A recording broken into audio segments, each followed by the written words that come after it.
Hi everyone, welcome to my channel. So जैसे कि आप जानते होंगे that state PCS prelims for many states and UTs like Jammu and Kashmir, Bihar PCS, UP PCS, तो इन सब का प्रीलिम्स आने वाला है अभी। सो इनके लिए ही हम जो हमारा 2024 का ईयरली करंट अफेयर्स है वो कवर करने वाले हैं for all the important subjects, जिससे हम स्टार्ट करेंगे साइंस एंड टेक से। एंड नॉर्मली हम कवर करेंगे जनवरी 2024 टिल अक्टूबर। एंड पर्टिकुलरली इस वीडियो में हमने कवर करा है from June 2024 till 10th of October. बाकी इससे जो पुराना वाला करंट अफेयर्स है वो हम विजन की जो अपडेटेड पीटीज हैं वहाँ से कवर कर लेंगे, updated PTs part 1 and 2 both. तो फर्स्ट पार्ट में हम ये जो लेटेस्ट वाला करंट अफेयर्स है जून टू अक्टूबर वो कवर करेंगे, एंड देन हम इससे पिछले वाला करंट अफेयर्स कवर करेंगे। एंड अगर सेलेक्टिवली हमको जो लास्ट ईयर की पीटी है अगर उसको भी कवर करना पड़े तो कुछ टॉपिक्स हम नेक्स्ट जो वीडियो होगी उसमें वो भी कवर कर लेंगे। Now let's get started. First topic है यूरोपा क्लिपर मिशन, जो कि नासा का मिशन है। यूरोपा जुपिटर का मून है, सो ऑब्वियसली ये जुपिटर के मून यूरोपा के लिए एक मिशन है जहाँ पे ये एलियन लाइफ को स्टडी करेगा। देन आईआईटी इंदौर, इन्होंने एक न्यू डिवाइस जो है वो बनाई है अर्ली ब्रेस्ट कैंसर डिटेक्शन के लिए यूजिंग PASR टेक्नोलॉजी। तो इसमें ये टेक्नोलॉजी यूज़ की जाती है which is photo acoustic spectral response technology. It combines light and sound to detect abnormal changes in tissue. The next is Marburg virus. First time ये Marburg Germany में found किया गया था 1967 में। नाउ रवांडा में भी ये स्प्रेड हुआ है।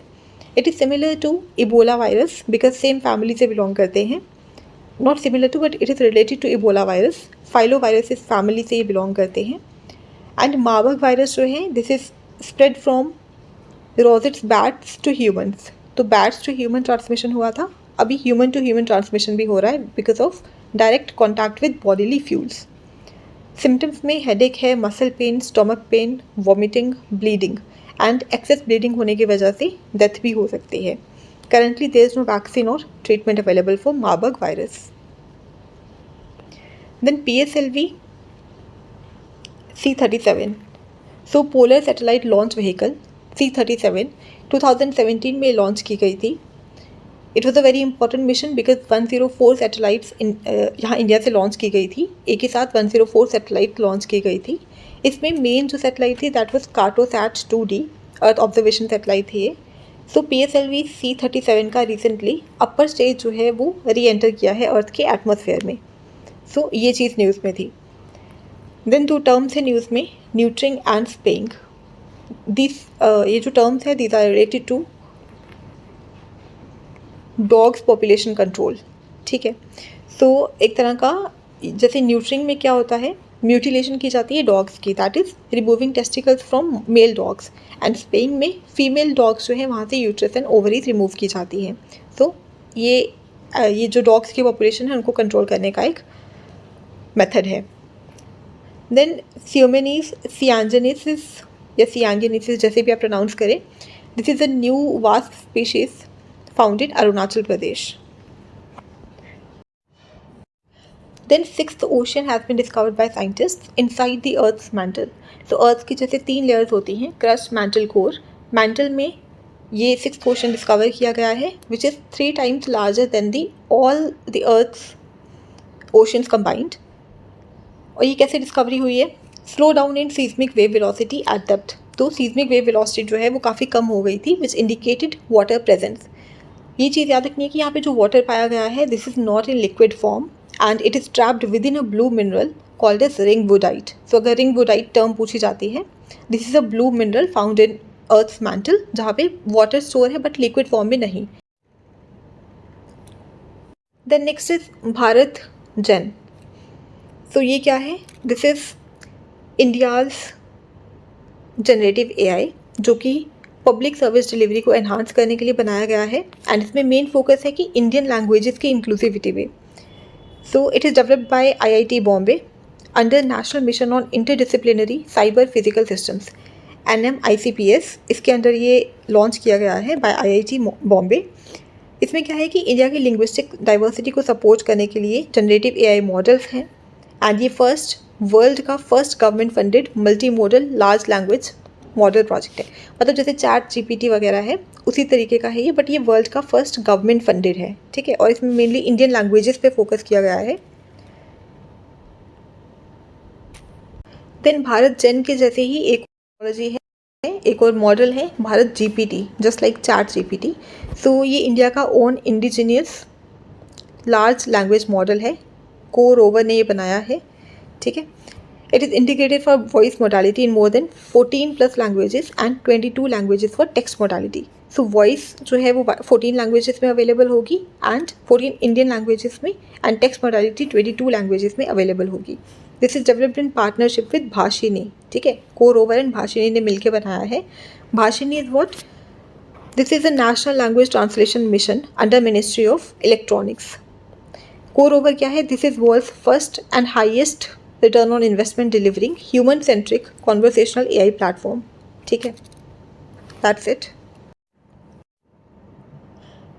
Then this protein was in news, WLS protein या वॉन्टलेस प्रोटीन आप जैसे भी कह सकते हैं इसको।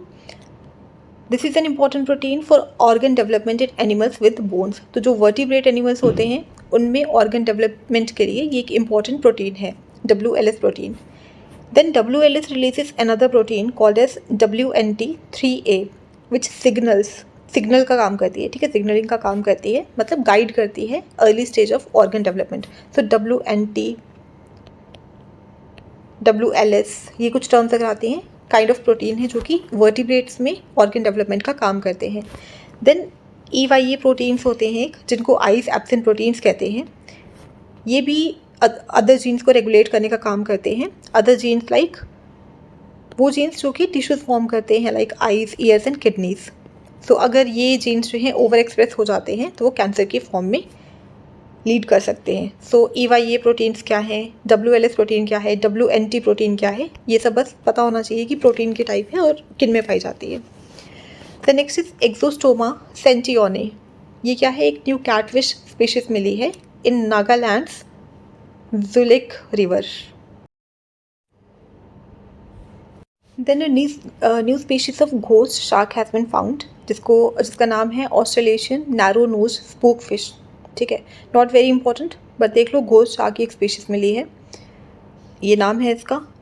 एंड ये क्या है? घोस्ट शार्क जो है इसको स्पूक फिश या फिर चिमेरा भी कहते हैं, रिलेटेड टू द शार्क्स। इसमें स्केल्टन्स जो है वो कार्टिलेज के बने होते हैं इंस्टेड ऑफ बोन्स, एंड इनमें स्केल्स नहीं होते, ठीक है। बस इतना ही है। देन बटरफ्लाई इफेक्ट क्या है? ये लॉरेंस ने ये बटरफ्लाई इफेक्ट दिया था। इन्होंने बताया था कि कैसे एक स्मॉल कॉम्पिटिशनल वैल्यू जो है it led to drastic change in weather predictions. तो एक छोटा सा जैसे राउंड फिगर 0001 की जगह अगर आप 000 पॉइंट कुछ 1 कर देते हो अगर, so small change in figure it led to drastic change in weather predictions. तो बस उसी को इन्होंने बटरफ्लाई इफेक्ट कहा था, ठीक है। Then ISRO, in space and NSIL। In space क्या है और NSIL क्या है? This is new space India limited, ठीक है, जो कि इसरो की कॉमर्शियल आर्म है जो कि टेक्नोलॉजी ट्रांसफ़र करने में हेल्प करती है to private sector space companies, ठीक है। एंड इन स्पेस क्या है? ये है आपका Indian national space authorisation centre कुछ, ठीक है, ये आप देख लेना फुल फॉर्म। चेयरमैन है इनके पवन गोयनका। सो इन तीनों ने मिलके साइन किए हैं 3 technology transfer agreements with private entities और नॉन गवर्नमेंट एंटिटीज़, ठीक है। इन स्पेस क्या है? This is a government agency जो कि प्राइवेट सेक्टर को हेल्प करती है इन पार्टिसिपेटिंग इन स्पेस इकोनॉमी, ठीक है। डिफरेंस क्या है? NSIL जो है कॉमर्शियल आर्म है इसरो की, और ये इन स्पेस एक गवर्नमेंट एजेंसी है जो कि प्राइवेट सेक्टर पार्टिसिपेशन बढ़ाने में काम करती है in space economy. Then XEC एक कोविड वेरिएंट है जो कि रिकॉम्बिनेंट वेरिएंट है, जो कि recombinant means more than 1 variant से बना हुआ है, ठीक है। सो यहाँ पे KS11 एंड KP33 वेरिएंट, ये दोनों को कॉम्बिनेशन बन के XEC कोविड वेरिएंट बना है। Then chromium contamination of water या सॉइल, ये भी न्यूज़ में था। कैसे होता है ये? जो भी कंटामिनेशन, क्रोमियम कंटामिनेशन होता है because of waste which is release from industries like leather tanning, electroplating industry, textile industry, ठीक है। सो यहाँ से क्रोमियम कंटामिनेशन रिलीज होता है। देन NZVI ये एक nano zero valent iron develop किया गया था which can reduce harmful chromium to form chromium 3+, मतलब लेस हार्मफुल फॉर्म में कन्वर्ट कर देता है. What is this? Nano zero valent iron. This is coated with carboxy methyl cellulose ताकि clumpiness इसमें ना बने. ठीक है, नॉर्मली ये जो आयरन थी ये क्लम्पी हो जाती थी थोड़ी, बट इसको क्लम्पीनेस को रोकने के लिए, ताकि मटेरियल्स थोड़े सेपरेट सेपरेट रहे, उसके लिए कार्बोक्सी मिथाइल सेलुलोज की कोटिंग की गई थी. Then India's first astronaut to international space station set for Axiom 4 mission. So AX4 या एक्सियम 4 अगर पूछा जाए, वहाँ पे इसके थ्रू इंडिया अपना first astronaut international space station में भेज रहा है. ठीक है, 2025 में ये भेजा जाएगा from the Kennedy Space Center Florida. So इसमें जो ग्रुप कैप्टन है शुभांशु शुक्ला, ये पायलट होंगे. ठीक है, इनके जो एक बैकअप कैप्टन होंगे वो होंगे प्रशांत नायर, वो इंडियन एयरफोर्स से हैं. 14 डेज़ का स्टे पीरियड रहेगा. ये इंडिया की फर्स्ट ह्यूमन प्रेजेंस होगी इंटरनेशनल स्पेस स्टेशन पे. So it is very important and this will be second government sponsored human space flight from India. इससे पहले जो है राकेश शर्मा कैप्टन जो हैं उन्होंने किया था. ठीक है, देन ये जो एक्सियम मिशन है इसका ओवरऑल जो इंचार्ज है that is Peggy Winston. Alright, जो कि मिशन का ऑपरेशन एंड ट्रेनिंग को संभालेंगे. देन एक्सियम 4 मिशन जो है इसमें इंडिया एंड US जो है साथ में काम कर रहे हैं. एक्सियम स्पेस कंपनी जो है US की, ये इनका काम क्या है? ह्यूमंस को स्पेस में भेजना. ठीक है, तो ये कंपनी इस चीज़ पे वर्क करती है. सो आई होप ये सारी चीज़ें क्लियर होंगी. क्या क्या इंपॉर्टेंट था? इंडिया का फर्स्ट ह्यूमन प्रेजेंस का ये मिशन है axiom 4 mission. India and US की जो एक्सियम स्पेस एजेंसी है वो आपस में कोलैबोरेट कर रहे हैं. Prashant Nair, Shubhanshu Shukla, 14 days stay period, Peggy Whitson. Then about international space station. So international space station क्या है? ये अर्थ से 400 किलोमीटर्स की जो है एल्टीट्यूड पे है. 15 कंट्रीज़ एंड 5 स्पेस स्टेशन जो है इन्होंने मिलके कोलैबोरेट करके ये इंटरनेशनल स्पेस स्टेशन बनाया है स्पेस में. 5 स्पेस एजेंसीज कौन कौन सी हैं? We have NASA, Roscosmos Russia का, NASA from US, ESA European space agency, Japan का जाक्सा एंड कनाडा का CSA. So Canada, Japan, Europe, Russia and US इनका है ये. And it orbits the earth at the speed of 28,000 kilometre per hour. ठीक है, इतना ही याद रखना है इसमें. Next is MAL blood group, MAL blood group. So जैसे ब्लड ग्रुप A होता है, B होता है, ठीक है, O नेगेटिव, पॉजिटिव, ये सब. सो वैसे ही एक MAL ब्लड ग्रुप है जिसमें M और N नाम के एंटीजन्स होते हैं. जैसे ABO ब्लड ग्रुप जो है इसमें A एंटीजन होता है, B होता है, O होता है. यहाँ पे N और M एंटीजन्स होते हैं. And these antigens are determined by gene glycophorin A. ये जो 1 सेकेंड, हाँ, तो ये जो ग्लाइकोफोरिन जीन होता है this gives RBCs a hydrophilic coat, मतलब हाइड्रो लविंग कोट ये RBCs पे कर देती है so that they can circulate without adhering to vessel walls. तो मतलब विदाउट एनी फ्रिक्शन या वेसल वॉल से टकराए या उनसे वहाँ से अटके हुए जो है आराम से ये सर्कुलेशन इनका हो सकता है. तो वो हाइड्रोफिलिक कोटिंग प्रोवाइड करती है ये ग्लाइकोफोरिन A जीन. सो पता होना चाहिए ग्लाइकोफोरिन A जीन RBCs में होती है. ठीक है, MAL ब्लड ग्रुप. ठीक है, अगर पूछ ही लें MAL क्या है, किसी तरह का प्रोटीन है, वायरस है, ब्लड ग्रुप है, तो पता होना चाहिए. देन सिमिलरली एक और एंटीजन है ANWJ. ये एक रेयर ब्लड ग्रुप मिला है ब्लैक पॉपुलेशंस में. ठीक है, ये भी पता होना चाहिए. Then asteroid 2024 PT5, not very important but क्योंकि अर्थ से रिलेटेड है तो हम पढ़ लेते हैं. तो एस्टेरॉइड PT5 ये जो है ये एक टेम्प्रेरी मिनी मून कहा जा रहा है अर्थ के लिए. एक एस्टेरॉइड है जो कि कुछ मंथ्स के लिए, 1-2 मंथ्स के लिए अर्थ के कुछ ज़्यादा ही पास ऑर्बिट करना स्टार्ट कर गया है, इसीलिए इसको मिनी मून कहा गया है. This has been spotted by NASA's ATLAS programme. तो ये पता होना चाहिए एटलस प्रोग्राम किसका है? नासा का है. किसके लिए है? This is asteroid terrestrial impact last alert system. ठीक है, सो एस्टेरॉइड का क्या टेरेस्ट्रियल इम्पैक्ट होना है, ठीक है, उसके लिए एक अलर्ट सिस्टम है ये.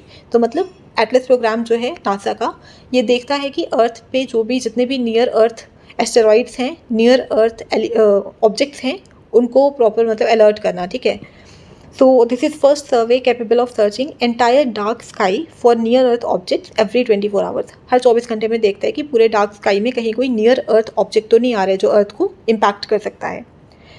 देन वी हैव OpenAI का एक न्यू AI मॉडल लॉन्च हुआ है 01 अंडर प्रोजेक्ट स्ट्रॉबेरी, जो कि कम्प्लेक्स रीजनिंग जो है जैसे कोडिंग, डिकोडिंग, साइंस, मैथ्स इन सब्जेक्ट्स पे काम कर सकता है। सो ओपन एआई का ही एक चैट जीपीटी भी है जो हम काफ़ी यूज़ करते हैं, बट ये क्या है, रीजनिंग के लिए नहीं है, ये नॉर्मल आपका क्रिटिकल थिंकिंग के लिए, ठीक है, टेक्स्ट टू टेक्स्ट ये रिप्लाई करता है।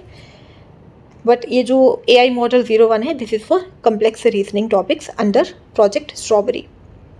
Then we have Zika virus, ये मॉस्किटो बाइट से स्प्रेड होता है, अभी कोई भी वैक्सीन अवेलेबल नहीं है इसके लिए। और Indian Immunological Limited plus Indian Council for Medical Research जो है, they are developing its medicine, trying to develop the medicine.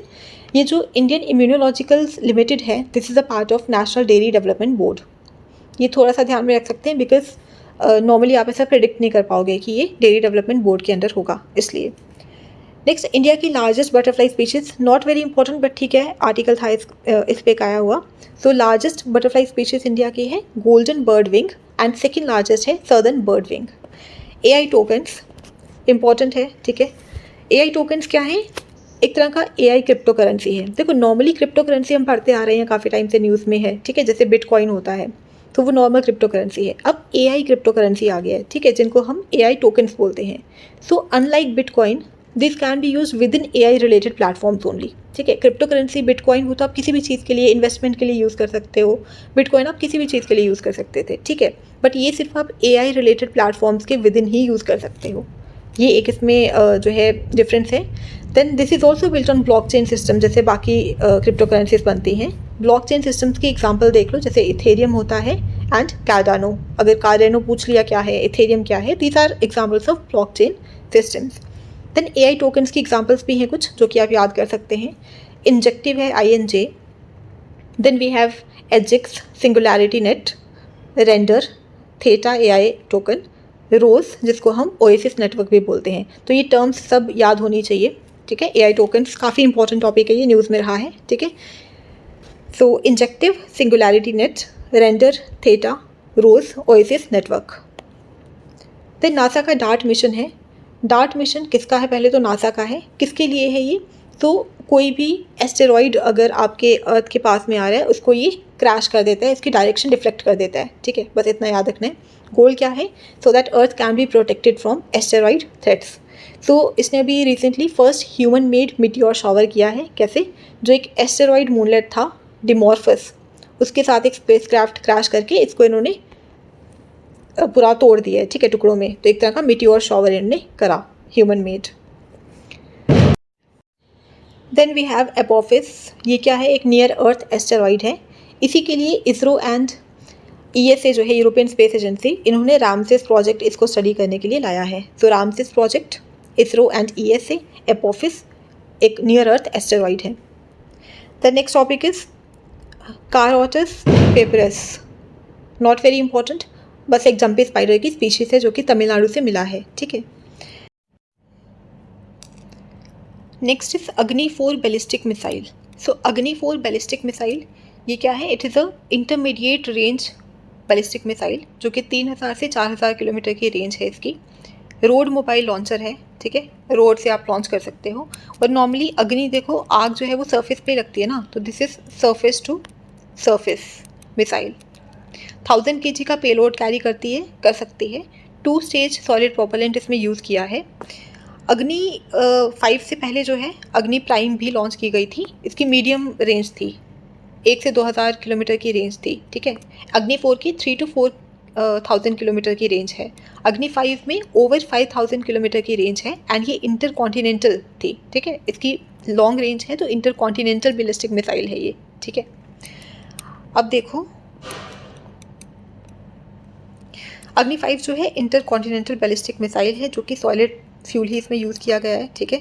Nuclear capable missile है ये, न्यूक्लियर वॉरहेड्स कैरी कर सकती है। ये 3 स्टेज सॉलिड फ्यूल इंजन है। अग्नि 4 जो है 2 स्टेज सॉलिड प्रोपेलेंट वाली थी, ये 3 स्टेज है, but solid fuel he use हुआ है इसमें। और ये 1.5 टन तक का न्यूक्लियर वॉरहेड कैरी कर सकती है, ठीक है।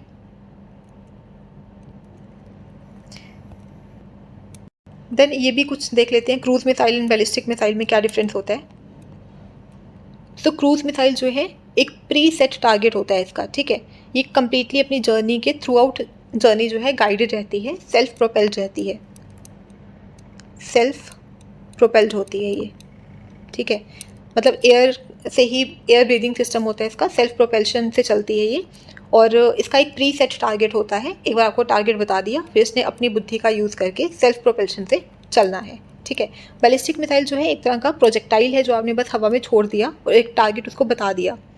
तो उससे ये पता चलता है कि क्रूज़ मिसाइल की प्रिसीजन जो है वो ज़्यादा होगी, एक्यूरेसी ज़्यादा होगी, बैलिस्टिक मिसाइल की नहीं। ये एक तरह का, मान लो आपने गन यहाँ से छोड़ दी, अभी अपने टारगेट को यहाँ पे टच करेगी, बट क्रूज़ मिसाइल जो है through out it's journey guided रहती है, ठीक है। देन क्रूज़ मिसाइल जो है लो एल्टीट्यूड फ्लाइट के लिए जानी जाती है। बैलिस्टिक मिसाइल जो है वो आप आउटसाइड एटमॉस्फेयर लॉन्च कर सकते हो, एंड देन ये इनसाइड आउट एटमॉस्फेयर में ही एंटर करता है अपने टारगेट को जो है हिट करने के लिए यूजिंग ग्रेविटी ऑफ अर्थ, ठीक है। तो एक पैराबोलिक पाथ ये फॉलो करता है, मतलब आपने एटमॉस्फेयर से बाहर इसको शूट किया और फिर ये अपना ग्रेविटी को फॉलो करते हुए एक पैराबोलिक पाथ को फॉलो करते हुए अपने टारगेट को हिट करेगा। देन क्रूज मिसाइल जो है शॉर्ट रेंज की होती हैं, 300 से 1000 किलोमीटर की रेंज होती है, जैसे कि ब्रह्मोस जो है उसकी 450 किलोमीटर तक की रेंज थी। बैलिस्टिक मिसाइल्स की लॉन्ग रेंज होती है, हमने देखा कि अग्नि 5 जो है उसकी 5000 तक की रेंज है। देन हाई प्रिसीजन होती है क्रूज मिसाइल में, बैलिस्टिक में लो प्रिसीजन होती है। दैट्स इट, इतना ही जानने। Then next is Falcon 9 rocket, SpaceX का है, बस इतना याद रखना है। देन एक ब्राइटेस्ट क्वेसर जो है ये पाया गया है, JO529, मतलब नाम याद नहीं है, बस क्वेसर के बारे में हम जानेंगे, बट ये हम आगे पढ़ेंगे जब हम ब्लैक होल्स वगैरह के बारे में जानेंगे, ये अभी के लिए स्किप कर दो, ठीक है। West Nile virus mosquito bite से ये स्प्रेड होता है, फर्स्ट टाइम US में ये आया था। मॉस्किटो बाइट जो है ये इन्फेक्टेड बर्ड्स को जब फीड करते हैं तो वहाँ से ये वायरस पिक कर लेते हैं, ठीक है। तो इन्फेक्टेड बर्ड्स हैं, उनको मॉस्किटोज ने उन पर फीड किया, तो वेस्ट नाइल वायरस जो है ये वहाँ से आता है। ह्यूमन्स एक तरह का डेड एंड होस्ट बन जाते हैं, ठीक है। बर्ड से मॉस्किटो में गया, यहाँ से जब ह्यूमन्स में गया, बस बात खत्म, फिर आगे ह्यूमन से ट्रांसमिट नहीं हो पाता, ना ही वापस मॉस्किटो में जा सकते हैं, ना ही ह्यूमन टू ह्यूमन ट्रांसमिशन हो सकता है। सो ये याद रखना है कि ह्यूमन्स यहाँ पे डेड एंड होस्ट होते हैं, ठीक है। Once human get sick can not pass virus back to mosquito और टू अदर ह्यूमन्स। तो human to human transmission West Nile virus में नहीं है, ये याद रखना है। 80% पीपल में तो सिम्टम्स भी नहीं दिखते हैं, एंड 20% में माइल्ड सिम्टम्स दिखते हैं, और कुछ में जिनमें बहुत ही सीवियर हो जाता है उनको पैरालिसिस हो सकता है, एनसेफेलाइटिस मतलब इन्फ्लेमेशन ब्रेन में हो जाती है, मेनिंजाइटिस हो सकता है, ये भी ब्रेन से रिलेटेड ही है, inflammation around the membranes of brain हो जाता है, ठीक है। बाकी माइल्ड में ये फीवर और पेन वगैरह रहेगा। देन गूगल डीप माइंड जो है इसने लॉन्च किया है AI project Morni, it can work with 125 Indian languages, ठीक है। तो AI ही है ये भी, जैसे टेक्स्ट में रिस्पॉन्स करेगा, जैसे ChatGPT है वैसा ही समझो। तो AI प्रोजेक्ट है मोरनी, किसका है? गूगल डीप माइंड का। व्योममित्र क्या है? ये इसरो ने AI ह्यूमनॉइड बनाया है फॉर स्पेस मिशन, जैसे गगनयान में ये स्पेस मिशन में व्योममित्र को भेजेंगे AI ह्यूमनॉइड को, ये चेक करने के लिए कि ह्यूमन्स पे स्पेस का जो है वो क्या इम्पैक्ट हो सकता है, ठीक है। तो इसरो का है, इसरो जो है 1969 में बना था, फर्स्ट इनकी सैटेलाइट थी 1975 में आर्यभट्टा। देन नासा का परसिवेरेंस रोवर है, किसके लिए है? मार्स के लिए है। मार्स में एक जेजेरो क्रेटर भी है। सो जेजेरो क्रेटर अगर बोला जाए कि न्यूज़ में था कहाँ पे है, तो मार्स में है। परसिवेरेंस रोवर मार्स के रिलेटेड है, नासा का है। The next is solar paraboloid technology. So it uses parabolic trough collector system, long curved mirrors होते हैं इसके, जिससे देखो इसमें क्या होता है, पैराबोलॉइड टेक्नोलॉजी, ये एक तरह का कर्व्ड मिरर्स होते हैं इसमें, ठीक है। कर्व्ड मिरर्स होंगे जो कि सनलाइट को एक ट्यूब पे फोकस करेंगे, एंड जो भी ट्यूब में जो फ्लूइड होगा उसको ये हीटअप करेंगे, जैसे आपने क्रिश मूवी के एंड में देखा होगा, सनलाइट को जो है ये मिरर जो है पूरा सनलाइट का फोकस जो है इस ट्यूब पे कर देगा, और इसमें बहुत ही ज़्यादा हीट जनरेट होगी। ये ट्यूब जो है वो 300 डिग्री सेल्सियस तक का हीट बर्दाश्त कर सकता है, और फिर यहाँ से इलेक्ट्रिसिटी जनरेट होगी। तो जैसे ये होते हैं अपने सोलर वोल्टेक सेल्स वगैरह होते हैं, ठीक है। तो उसका ही एक ऑल्टरनेटिव है, बिकॉज ये ज़्यादा टेम्परेचर 300 डिग्री सेल्सियस तक जो है टेम्परेचर बियर कर सकता है। Next is mission Rumi, India का है ये। सो रूमी क्या है? एक रीयूजेबल हाइब्रिड रॉकेट 1 है, हाइब्रिड रॉकेट है, launch from Chennai. So mission RHUMI, इसमें रीयूजेबल हाइब्रिड रॉकेट लॉन्च किया गया है। Space zone India and Martin group ने मिलकर ये किया है। It combines liquid oxidiser and solid fuel. So RHUMI बस याद रखना है, इंडिया का ही मिशन है और रीयूजेबल हाइब्रिड रॉकेट इसमें कुछ है। That's it. देन एक स्पेशल तरह का मटेरियल है जो कि न्यूज़ में था, CSPB-BR3। एक स्पेशल मटेरियल है that interacts well with light. तो हम इसको सोलर सेल्स में, LEDs में यूज़ कर सकते हैं। This is stable even at very high temperatures. So इस मटेरियल की जो है नैनो प्लेटलेट्स अभी बनाई गई थी यूजिंग हेलाइड पेरोस्काइट मटेरियल, जो कि बहुत ही स्ट्रॉन्गली लाइट एमिट करता है। It also has ferroelectric properties. Ferroelectric properties means अपना जो इलेक्ट्रिक पोलराइजेशन है उसको मेंटेन भी कर सकता है, रिवर्स भी कर सकता है। इलेक्ट्रिक पोलराइजेशन क्या होता है? पॉजिटिव और नेगेटिव चार्ज का जो सेंटर होता है जब एकदम अलग हो जाता है, सारे पॉजिटिव चार्ज यहाँ पे आ जाएंगे, सारे नेगेटिव चार्ज अलग हो जाएंगे। तो ये होता है इलेक्ट्रिक पोलराइजेशन। सो बस ये याद रखना है कि क्या है, इस तरह को कुछ मटेरियल न्यूज़ में था। किससे रिलेटेड है ये? तो स्ट्रॉन्गली लाइट एमिट करता है, सोलर सेल्स वगैरह में आप यूज़ कर सकते हैं, LEDs में यूज़ कर सकते हैं, लाइट के रिलेटेड है, ठीक है। देन पोलारिस डॉन मिशन, ये एक बिलियनियर एंटरप्रेन्योर हैं, इसैक। सो इनका एक मिशन है Polaris Dawn mission. First private mission है जो कि एस्ट्रोनॉट्स को स्पेस वॉक करवाएगा, ठीक है, 700 किलोमीटर्स की हाइट पे, ठीक है। नॉर्मली मतलब इंटरनेशनल स्पेस स्टेशन आप देख सकते हैं 400 किलोमीटर की हाइट पे है, हमने अभी पीछे पढ़ा, ठीक है। बट हम इससे भी ऊंचाई पे 700 किलोमीटर पे जाने की बात कर रहे हैं, वहाँ पे स्पेस वॉक करवानी है एस्ट्रोनॉट्स को। और ये फर्स्ट इस तरह का प्राइवेट मिशन है, Polaris Dawn mission, very important. और यहाँ पे क्रू जो है it will travel through VAB, Van Allen's belt. ये क्या होती है वॉन एलेंस बेल्ट? 2 रिंग्स होती हैं ये चार्ज पार्टिकल्स की surrounding earth. So this is our earth. तो इस तरह की ये 2 रिंग्स होती हैं जिसको हम वैन एलेन बेल्ट्स बोलते हैं। ये इस तरीके से स्टेबल रहती हैं because of earth's magnetic field. तो अर्थ के मैग्नेटिक फील्ड ने इनको इस तरह से होल्ड करके रखा होता है, ठीक है। इसमें एक इनर लेयर होती है और ये आउटर लेयर है। अब ये जो आउटर लेयर है ना, यहाँ पे सन के पार्टिकल्स होते हैं, मतलब सन के सोलर फ्लेयर्स वगैरह, सन के जो भी चीज़ें निकलती हैं, एमिट होती हैं, ठीक है, वो यहाँ पे आपको मिलेंगी। एंड जो इनर पार्ट है यहाँ पे कॉस्मिक पार्ट है, कॉस्मिक मटेरियल यहाँ पे मिलेगा, ठीक है। तो ये हार्मफुल रहता है ह्यूमन बॉडी के लिए, बट अब ये देखेंगे इसका क्या इम्पैक्ट रहता है। सो इस मिशन में वो स्टडी किया जाएगा। नाउ नेक्स्ट इज डायबिटीज़ हम पढ़ेंगे। डायबिटीज़ क्या होता है? ब्लड शुगर लेवल जो है बहुत ज़्यादा बढ़ जाता है, ठीक है। शुगर लेवल को कंट्रोल करने वाला एक जो हार्मोन होता है दैट इज़ इंसुलिन, या प्रोटीन जो होता है इंसुलिन है, ये ब्लड का शुगर लेवल कंट्रोल करता है।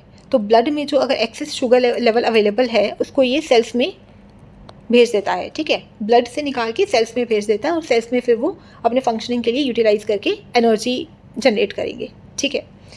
सो अब हम देखते हैं टाइप 1 एंड टाइप 2 डायबिटीज़ क्या होती हैं। टाइप 1 डायबिटीज़ जो होती हैं ये, इसमें क्या होता है, इम्यून सिस्टम जो है वो आपके पेनक्रियाज के सेल्स पे अटैक करता है, वो सेल्स जो कि इंसुलिन प्रोड्यूस करते हैं। तो आपके इम्यून सिस्टम, आपके जो इम्यून सेल्स होते हैं जिन्होंने एक्चुअल में बीमारियों पे अटैक करना होता है, एंटीजेंस पे अटैक करना होता है, वो आपके खुद के ही सेल्स जो पेनक्रियाज में हैं, जो इंसुलिन बना के दे रहे हैं आपको, उन पे अटैक कर देते हैं।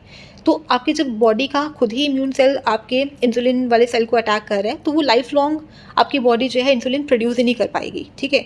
तो ये एक तरह का ऑटो इम्यून कंडीशन है। तो इम्यून सिस्टम की वजह से ही ऑटोमेटिकली अपनी बॉडी में ये कंडीशन जनरेट हो रही है, और ये चाइल्डहुड में से भी हो सकती है, टीनेजर्स को भी हो सकती है, ठीक है। देन डायबिटीज़ 2 में क्या होता है, यहाँ पे बॉडी या तो इनफ इंसुलिन नहीं बना रहा है, या आपकी जो बॉडी के सेल्स हैं वो इंसुलिन को रिएक्ट नहीं कर पा रहे हैं, ठीक है। और ये मोर कॉमन है चिल्ड्रन में भी, और 40+ पीपल जो हैं उनमें भी होता है, ठीक है। ज़्यादा कॉमन टाइप का ये होता है। सो देखा जाए तो टाइप 1 जो है वो ज़्यादा खतरनाक है, और टाइप 2 जो है वो फिर भी ट्रीट की जा सकती है, नॉट कम्प्लीटली क्योर नहीं कर सकते बट आप। Next is super blue moon, news में था, इसको स्टर्जियन मून भी कहा जाता है, ठीक है। अब नॉर्मली देखते हैं कि फुल मून क्या होते हैं। फुल मून होते हैं जब सन और मून के बीच में अर्थ हो। This is your sun, this is your moon, and बीच में जो है ये आपके अर्थ है, ठीक है। सो अर्थ जो है वो मून को डायरेक्टली देख सकता है, ये वाला पूरा फेस जो है मून का अर्थ को विजिबल है, तो इसलिए इसको हम कहते हैं फुल मून, ठीक है। अर्थ से हम पूरा फुल मून देख पा रहे हैं, ये फेस। सो सुपर मून क्या होता है, जब फुल मून जो है, मतलब ये सेम कंडीशन है ऐसी ही, बट जब फुल मून जो है वो अर्थ के क्लोजेस्ट होता है इन इट्स ऑर्बिट। मून जो है आसपास अर्थ के जा रहे हैं, और जब बिल्कुल क्लोजेस्ट होगा तो ज़्यादा बिगर और ब्राइटर लगेगा, that is called as super moon. Blue moon क्या होता है, जब 2 फुल मून दिखते हैं हमको सिंगल मंथ में, और ये फिनोमिना होता है एवरी 2 to 3 ईयर्स, ये फिनोमिना होता है सिंगल मंथ में 2 फुल मून दिखते हैं, that is called as blue moon. और अभी सुपर ब्लू मून या स्टर्जियन मून दिखा था। देन एक साउथ अमेरिकन लंग फिश है लैपिडोसेरियन, जो कि largest known genome of any animal कहा गया है, ठीक है। सो साउथ अमेरिका में लंग फिश एक मिलती है लैपिडोसेरियन, तो इसको कहा गया है कि सारे एनिमल्स में जो लार्जेस्ट नोन जीनोम है वो इसका है, ठीक है। देन रॉबिन क्या है, ये एक टाइनी इलेक्ट्रिक कार है जो इंडिया में 2025 में लॉन्च की जाएगी। एक 2 सीटर कार होगी, ठीक है, ये रॉबिन इलेक्ट्रिक कार होगी 2 सीटर। देन रॉबिन और रूबिन जो है इसमें कंफ्यूज नहीं होना है, RUBIN जो है RUBIN ये AI चिप प्लेटफॉर्म है, ठीक है, developed by NVIDIA Corp NVIDIA, ठीक है। ये कंपनी है, इसने रूबिन बनाया है, चिप प्लेटफॉर्म है, ठीक है, AI चिप प्लेटफॉर्म। लेकिन रोबिन जो है वो अलग है, ROBIN जो है ये इलेक्ट्रिक कार है, mini electric car 2 seater. The next है प्रेसिविटी AD2। प्रेसिविटी AD2 ये एक न्यू तरह का ब्लड टेस्ट है that can detect Alzheimer disease with 90% accuracy. So Precivity AD2 पूछा जाता है अगर, it is not a protein type, ठीक है, it is a new blood test Alzheimer को डिटेक्ट करने के लिए। देन एल्जाइमर के लिए एक न्यू ड्रग जो है उसकी बात हो रही थी, मतलब ये डेवलप किया गया है दोनानेमाब, जैसे भी आप इसको प्रोनाउंस करें, DONANEMAB, ठीक है। तो ये ड्रग है, इट टारगेट्स N3PG एमिलॉइड। तो एल्जाइमर डिजीज़ वालों में ये एक एमिलॉइड होता है N3PG, उसको टारगेट करता है ये।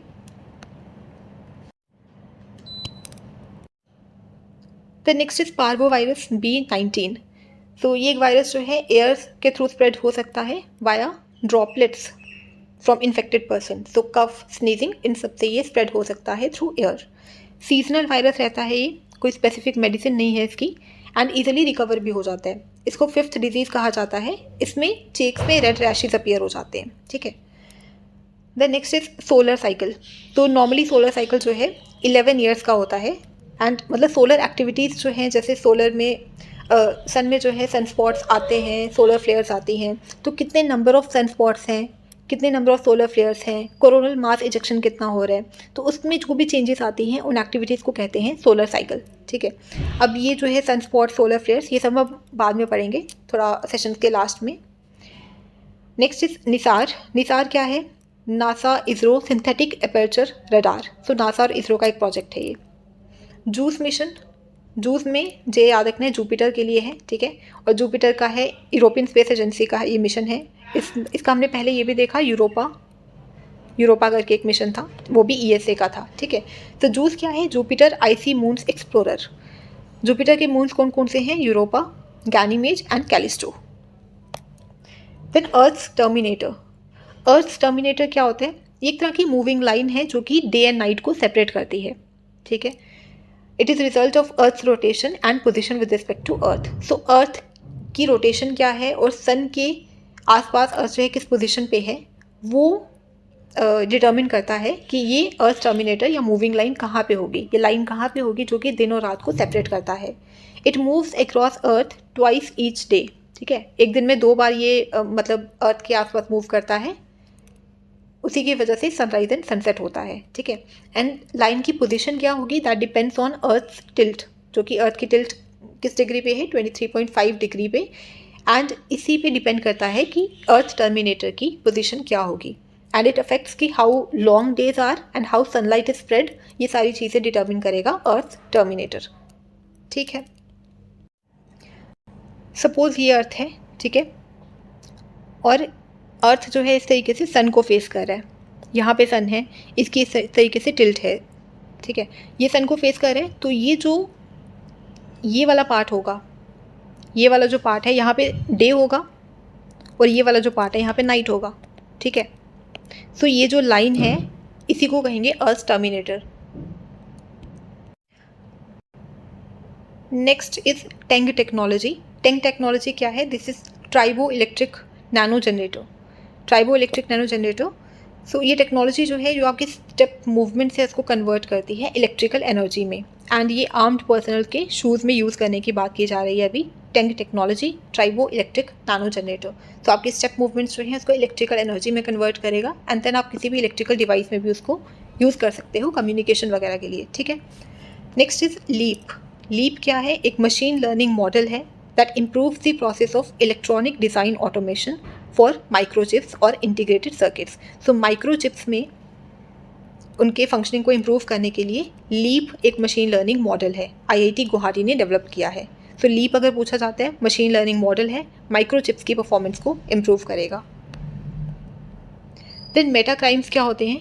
देखो, मेटावर्स में जो भी क्राइम्स हो रहे हैं, जैसे साइबर क्राइम क्या है जो कि साइबर स्पेस में हो रहे हैं, वैसे ही मेटा क्राइम्स जो मेटावर्स में हो रहे हैं। मेटावर्स क्या होता है? जो इमर्सिव ऑनलाइन इन्वॉल्वमेंट है हमारा, वर्चुअल रियलिटी है, जैसे वर्चुअल रियलिटी, ऑगमेंटेड रियलिटी, जो भी ऑनलाइन इमर्सिव इन्वॉल्वमेंट है, that is called as metaverse.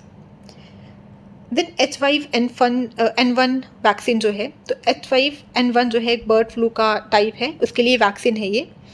mRNA use करके, that is messenger RNA use करके ये वैक्सीन बनी है। mRNA जो है ये गाइड करता है बॉडी को टू मेक प्रोटीन्स जो कि इम्यून रिस्पॉन्स को ट्रिगर करता है, ठीक है। तो mRNA जो है मैसेंजर एक मैसेज पहुंचाते हैं कि ये प्रोटीन आप बनाना स्टार्ट कर दो इस पर्टिकुलर एंटीजन के खिलाफ। नेक्स्ट इज OpenAI का सर्च GPT है, जैसे OpenAI का ही चैट GPT है, और अभी हमने पढ़ा एक AI मॉडल जो है रीजनिंग के लिए 01 डेवलप किया है, वैसे ही एक सर्च GPT भी है। देन ओरोपॉश वायरस, ये मॉस्किटो एंड मिजेस के थ्रू स्प्रेड होता है। First time Trinidad and Tobago में ये वायरस जो है स्प्रेड हुआ था, और अभी रिसेंटली ब्राज़ील में स्प्रेड हुआ है। साइंस इसके डेंगू फीवर की तरह ही है, पर्सन टू पर्सन ट्रांसमिशन नहीं होता है, एंड नॉर्मल इसके रहते हैं symptoms, fever, muscle pain, headache, meningitis हो सकता है, inflammation of brain. Women to child ये स्प्रेड करता है कि नहीं, मतलब हेरिडिटरी हो सकता है ये कि नहीं, वो अभी तक क्लियर नहीं है, ठीक है। ये था ओरोपॉश वायरस, कुछ खास नहीं है। जैसे पार्वो वायरस जो है वहाँ पे क्या था, नॉर्मली सिम्टम्स थे, एक तरह का सीजनल वायरस था, ठीक है, और हमने देखा कि सिम्टम्स भी जो है वो नॉर्मल फीवर की तरह हैं और चीक्स पे रैशेस हो जाते हैं। यहाँ पे ओरोपॉश में डेंगू फीवर की तरह इसके जो है सिम्टम्स हैं, and person to person transmission नहीं होता है। हमने वेस्ट नाइल वायरस में भी देखा पर्सन टू पर्सन जो है वो नहीं ट्रांसमिट होता है। नेक्स्ट इज मेटा जो है मार्क ज़ुकरबर्ग का, इन्होंने इंट्रोड्यूस किया है लामा 3.1। ये एक ओपन सोर्स AI है, और इसको फुल फॉर्म क्या है इसका, large language model Meta AI। जैसे OpenAI चैट GPT का है, बट ये प्रोप्राइटेड है, ये ओपन सोर्स नहीं है, ठीक है, ये ओन्ड है, इसके जो राइट्स हैं वो प्रिजर्व किए गए हैं by some owner, but Llama जो है it is an open source AI। तो इसको आप अपने हिसाब से कुछ भी कस्टमाइज कर सकते हो, लामा को, जो भी आपको सर्विस, जिस तरह का भी रिस्पॉन्स चाहिए, अपने हिसाब से अपनी क्वेरी डाल के कस्टमाइज सोल्यूशन आप ले सकते हो। Next is dark oxygen. तो डार्क ऑक्सीजन क्या होता है? वो ऑक्सीजन जो कि बिना लाइट के प्रोड्यूस की जाती है, फोटोसिंथेसिस डिपेंडेंट लाइट के यूज़ के बिना जो ऑक्सीजन प्रोड्यूस होती है, जैसे कि स्पेस में भी कुछ ऑक्सीजन होती है, we have oxygen deep down the oceans, ठीक है। वैसे ही dark oxygen deep ocean floor में मिली है अभी, और ये कहाँ से जो है मिली है, ये पॉलीमेटालिक नोड्यूल्स जो हैं जहाँ पे मिनरल्स मिलते हैं ओशन में, तो वहाँ से अभी ये डिटेक्ट की गई है। एक क्लैरियन क्लिप्टर्न जोन होती है पैसिफिक ओशन में, जो कि पॉलीमेटालिक नोड्यूल्स में रिच होती है। बस इतना याद रखने, क्लैरियन क्लिप्टर्न जोन अगर पूछा जाए कि क्या है, पैसिफिक ओशन में एक रीजन है ये जहाँ पे पॉलीमेटालिक नोड्यूल्स मिलते हैं। रोग वेव्स क्या है? जो एक्सट्रीमली लार्ज ओशन वेव्स होती हैं उनको रोग वेव्स कहते हैं। Then Indian Institute of Spices Research जो है, इनको Indian Council of Agriculture Research का बेस्ट टेक्नोलॉजी अवार्ड मिला है हॉर्टिकल्चर के फील्ड में। नेक्स्ट इज कुछ न्यू एक्सोप्लैनेट्स डिस्कवर हुए हैं, बस आपने ये उनके सामने वाले जो प्रीफिक्सेस होते हैं वो याद रखने हैं। TOI करके अगर आता है कुछ भी तो एक्सोप्लैनेट का नाम है, NWC, HD 36, ये नंबरिंग वगैरह छोड़ो, TOI, MWC ये सब अगर होगा साथ में तो एक्सोप्लैनेट्स रहेंगे। Next is African swine fever virus. African swine fever virus, swines मतलब पिग्स को ये इन्फेक्ट करता है, ठीक है। P30 प्रोटीन एक होता है ये, दिस इज ऑन वायरस, जो कि होस्ट सेल रिसेप्टर्स जो है उनसे कनेक्ट करके ईजिली बॉडी के अंदर आ जाता है। सो P30 प्रोटीन का यहाँ पे रोल रहता है। और ये जो स्वाइन फीवर वायरस है, ये अगर आप जैसे पिग्स को बहुत ज़्यादा कुक भी कर देते हो तब भी वो किल नहीं होता है। आरनेस क्या है? आरनेस इज कॉल्ड एज राइबोन्यूक्लियस, ठीक है। ये भी हम जब हम कार टी सेल थेरेपी वगैरह पढ़ेंगे ना, तब हम ये पढ़ेंगे राइबोन्यूक्लियस। इसमें हम क्रिस्पर कैस वगैरह पढ़ेंगे, ये हम पढ़ेंगे अपने नेक्स्ट सेशन में, ठीक है, जब हम पीटी करेंगे। तो आरनेस बस इतना याद रखो, राइबोन्यूक्लियस होता है। न्यूक्लियस मतलब एक तरह का प्रोटीन सीजर्स होते हैं, ठीक है, जो कट करने का काम करते हैं आरएनए या डीएनए को। सो आरनेस राइबोन्यूक्लियस आरएनए को ये स्मॉलर कंपोनेंट्स में कट करते हैं। तो आरएनए मतलब राइबोन्यूक्लियस था, तो मतलब आरएनए को कन्वर्ट करेगा, आरएनए को कट करेगा। नेक्स्ट इज एशिया का first pre clinical network facility Faridabad में सेटअप की गई है। Faridabad is in Haryana. Now ये चीज़ याद रखनी है कि कुछ टर्म्स न्यूज़ में थी, लाइक ग्रेट रेड स्पॉट जो कि जुपिटर पे है, सी ऑफ ट्रैंक्विलिटी ये मून पे है, ठीक है। सो ये चीज़ें ये थोड़ा पता होना चाहिए अगर पूछते हैं कि सी ऑफ ट्रैंक्विलिटी कहाँ पे है, मून पे है ये। ग्रेट रेड स्पॉट जुपिटर पे है। देन नासा का जो लूनर रिकनाइजेंस ऑर्बिटर है, इन्होंने केव्स फाउंड की है मून में। तो लूनर रिकनाइजेंस ऑर्बिटर LRO किसका मिशन है? नासा का मिशन है। देन R21 और मैट्रिक्स M वैक्सीन, ये मलेरिया के लिए वैक्सीन डेवलप की गई है कोच D आइवर में, ठीक है। सो वेरी इंपॉर्टेंट, मलेरिया के लिए vaccine matrix. Then solar storm, जिनको एक्सट्रीम सोलर पार्टिकल इवेंट्स कहा जाता है, इसमें बहुत सारे प्रोटॉन्स जो है सन रिलीज कर देता है in the space. Next is Squalus hima. Squalus hima क्या है? ये एक deep water dogfish shark species है जो कि केरल में फाउंड की गई है एट शक्तिकुलांगरा फिशिंग हार्बर। तो शक्तिकुलांगरा फिशिंग हार्बर केरल में है। नासा का एक चापिया प्रोजेक्ट है which is very important, CHAPEA project. इसको मार्स डून अल्फा प्रोजेक्ट भी कहते हैं। इसमें क्या किया गया है? 3D प्रिंटिंग की टेक्निक से टेक्सास हॉस्टन में एक 1700 की स्क्वायर फीट बिल्डिंग बनाई गई है। ये एक्चुअल में इसमें क्या हुआ किया जाएगा, ये मार्स का जो हैबिटेट है उसको मिमिक करेगा। ये मार्स पे कैसी कंडीशंस हैं, कैसा एटमॉस्फेयर है, उसको मिमिक करके ये बिल्डिंग बनाई गई है। तो यहाँ पे इनके एस्ट्रोनॉट्स जो हैं वो स्टे करेंगे। CHAPEA project Mars Dune Alpha project 3D printing technique use करके बनाया है। देन WHO का एक मेडाइविस है, क्या है ये? एक प्लेटफॉर्म है, medical devices information system, that's it. MeDevIS WHO का है।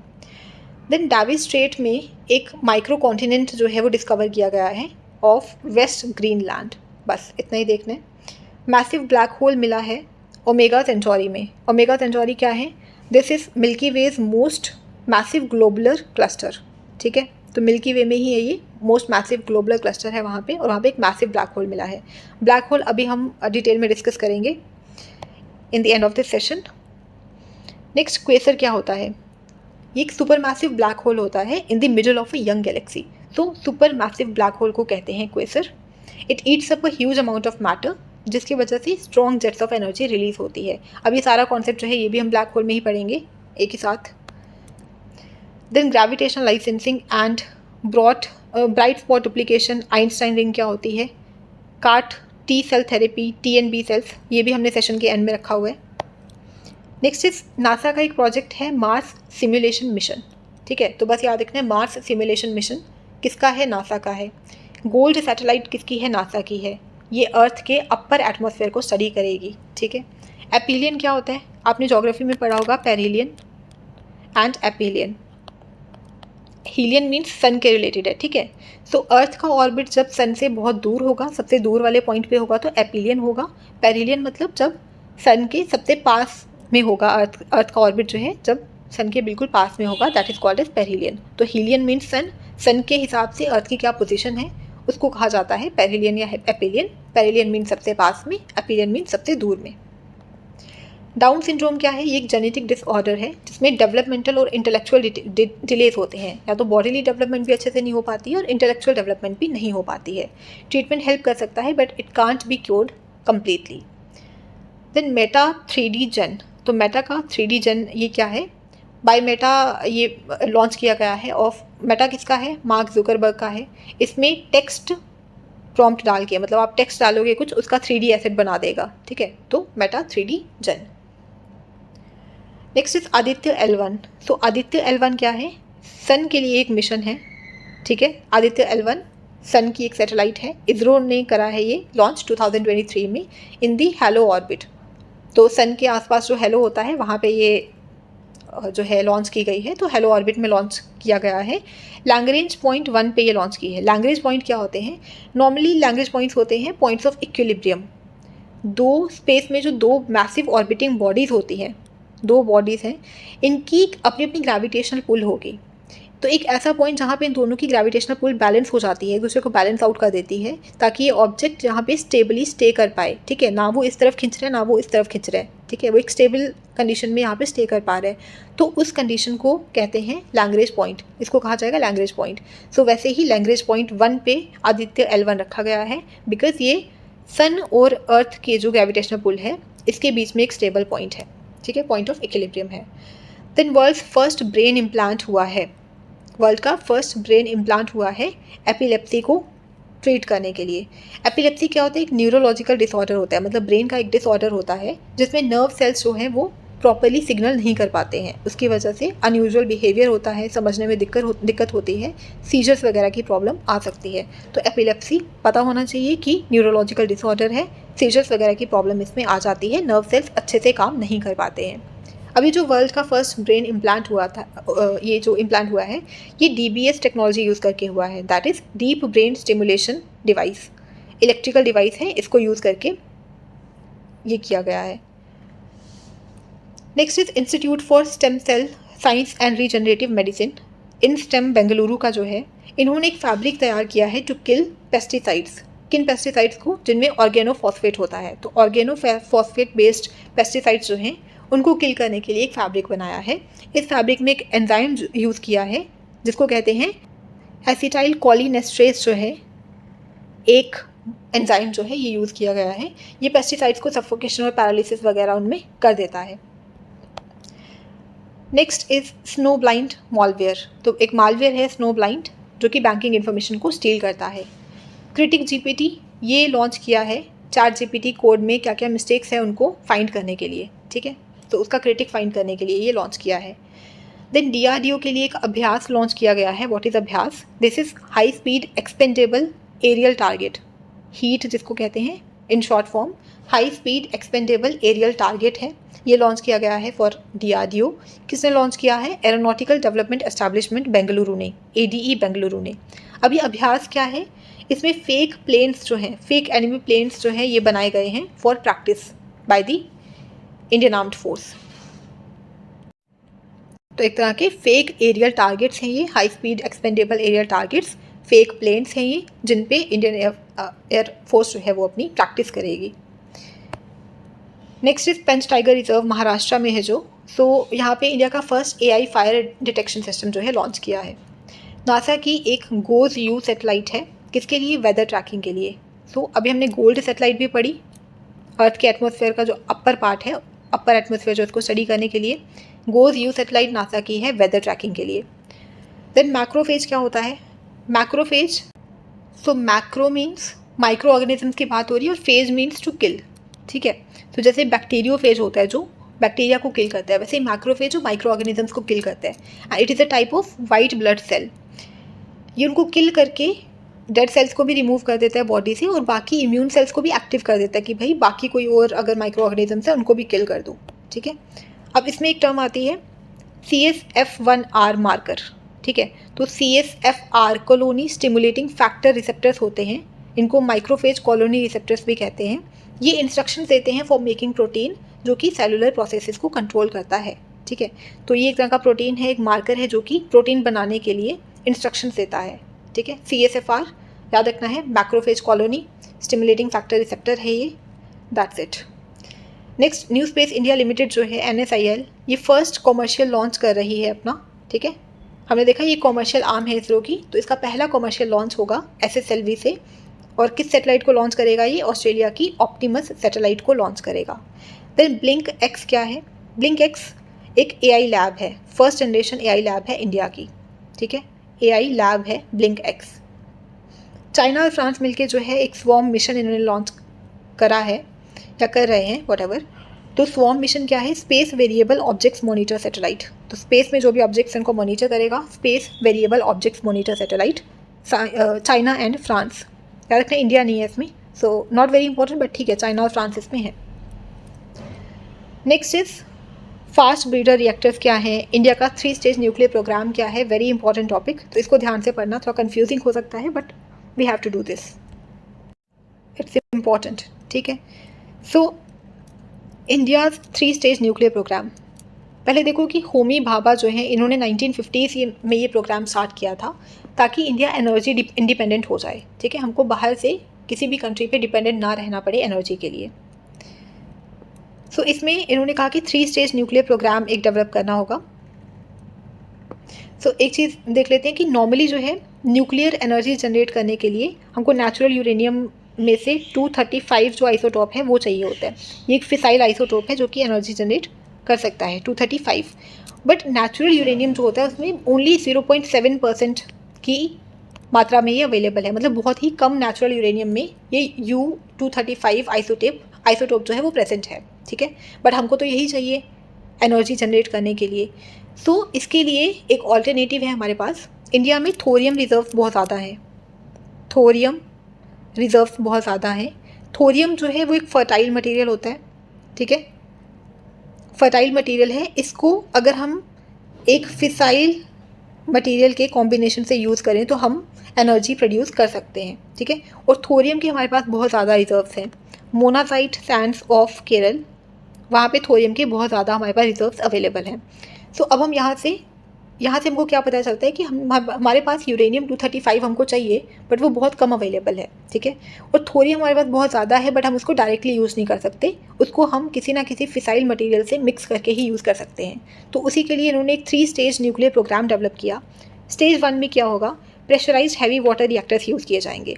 प्रेशराइज्ड हैवी वाटर रिएक्टर, पहले तो ये प्रेशराइज्ड हैवी वाटर क्या है, देखो जब भी हम ये न्यूक्लियर रिएक्शंस वगैरह वाला काम करेंगे तो ऑब्वियसली इतनी खतरनाक हीट प्रोड्यूस होगी वहाँ पे, तो उसको कंट्रोल में रखने के लिए हम heavy water, pressurised heavy water use करते हैं, जिसको हम कहते हैं ड्यूट्रियम ऑक्साइड D2O, ठीक है। एक तरह का कूलेंट या मॉडरेटर का काम करता है ये, ताकि वो उस हीट को जो है वो बियर कर पाए, ठीक है। तो इसमें क्या होगा, इसमें नेचुरल यूरेनियम हम यूज़ करेंगे जिसमें फिसाइल मटेरियल जो है बहुत कम है, 235 यूरेनियम जो है 0.7% की मात्रा में है, और बाकी जितना भी बचा है वो 238 यूरेनियम है जो कि फिसाइल नहीं है, ठीक है। बट हम यहाँ पे नेचुरल यूरेनियम फर्स्ट स्टेज में यूज़ करेंगे प्रेशराइज्ड हैवी वाटर रिएक्टर में। अब ये जो है नेचुरल यूरेनियम जो है ये बनाएगा एक फिसाइल मटेरियल, मतलब इस प्रॉपर फर्स्ट रिएक्शन से बनेगा हमारे पास फिसाइल मटेरियल प्लूटोनियम 239, ठीक है। तो यूरेनियम 238 को यूज़ करके हमने प्लूटोनियम 239 बनाया, इसमें ये भी था पहले। तो first stage pressurised heavy water reactor, outcome क्या आई, कुछ एनर्जी जनरेट हुई और प्लूटोनियम 239 बना जो कि एक फिसाइल मटेरियल है। सेकेंड स्टेज में हम फास्ट ब्रीडर रिएक्टर जो है इनको यूज़ करते हैं। फास्ट ब्रीडर रिएक्टर मतलब ये जितना फ्यूल कंज्यूम करता है उससे ज़्यादा जनरेट करता है। तो मतलब प्लूटोनियम हमने बना लिया, थोड़ा सा फिसाइल मटेरियल हमारे पास आ गया, बट हमने अभी तो थोड़ा ही प्लूटोनियम जो है जनरेट हुआ, हमको बहुत ज़्यादा प्लूटोनियम, अबंडेंस में प्लूटोनियम हमको जनरेट करना है, तो इसलिए हमको ब्रीडर्स यूज़ करने पड़ेंगे, फास्ट ब्रीडर रिएक्टर्स जो कि फ्यूल जितना कंज्यूम करें उससे ज़्यादा जनरेट कर दें। तो इसमें मिक्स्ड ऑक्साइड फ्यूल यूज़ होता है, प्लूटोनियम 239 जो कि यहाँ से हमने लिया, प्लस यूरेनियम 238 जो कि हमने नेचुरल यूरेनियम में बहुत ज़्यादा अवेलेबल है, ठीक है। क्योंकि जो थोड़ा सा अवेलेबल था वो तो हमने पहली ही स्टेज में ख़त्म कर दिया। अब हम सेकेंड स्टेज में यूरेनियम 238 यूज़ करेंगे प्लस प्लूटोनियम 239 यूज़ करेंगे, और इससे क्या होगा, इससे हम सफिशिएंट अमाउंट ऑफ प्लूटोनियम 239 और जनरेट कर लेंगे, प्लस यूरेनियम 233 जो कि एक फिसाइल मटेरियल है वो जनरेट करेंगे, ठीक है। तो फर्स्ट स्टेज में प्लूटोनियम 239 बना, सेकेंड स्टेज में प्लूटोनियम 239 और ज़्यादा बना, प्लस यूरेनियम 233 बना। अब देखो फर्स्ट स्टेज में हमने यूरेनियम, नेचुरल यूरेनियम जो है उसका यूज़ करके प्लूटोनियम 239 बना लिया। सेकेंड स्टेज में यूरेनियम 238 प्लस प्लूटोनियम को यूज़ करके हमने ज़्यादा प्लूटोनियम प्रोड्यूस कर लिया, प्लस यूरेनियम 233 ये फिसाइल मटेरियल प्रोड्यूस कर लिया। अब हमने इस रिएक्शन को सस्टेन करने के लिए थोरियम इंट्रोड्यूस किया, ठीक है। तो प्लूटोनियम और थोरियम ऐड करके हमने यूरेनियम 233 बहुत ज़्यादा बना लिया, सेल्फ सस्टेनिंग बना लिया। Recently indigenous prototype fast breeder reactor जो सेकेंड स्टेज है कलपक्कम का जो पावर स्टेशन है हमारा, मद्रास एटॉमिक पावर स्टेशन इन कलपक्कम तमिलनाडु, वहाँ पे कोल लोडिंग का प्रोसेस स्टार्ट हो गया था सेकेंड स्टेज का। सेकेंड स्टेज को इम्प्लीमेंट करने के लिए डिपार्टमेंट ऑफ एटॉमिक एनर्जी ने 2003 में एक स्पेशल पर्पस व्हीकल बनाया था कॉल्ड एज भाविनी, दैट इज़ भारतीय नाभिकीय विद्युत निगम लिमिटेड। ठीक है, तो ये चीज़ याद रखनी है। नेक्स्ट इज पुष्पक, ये इसरो का रीयूजेबल लॉन्च व्हीकल है, बस इतना याद रखना है, reusable launch vehicle of ISRO Pushpak.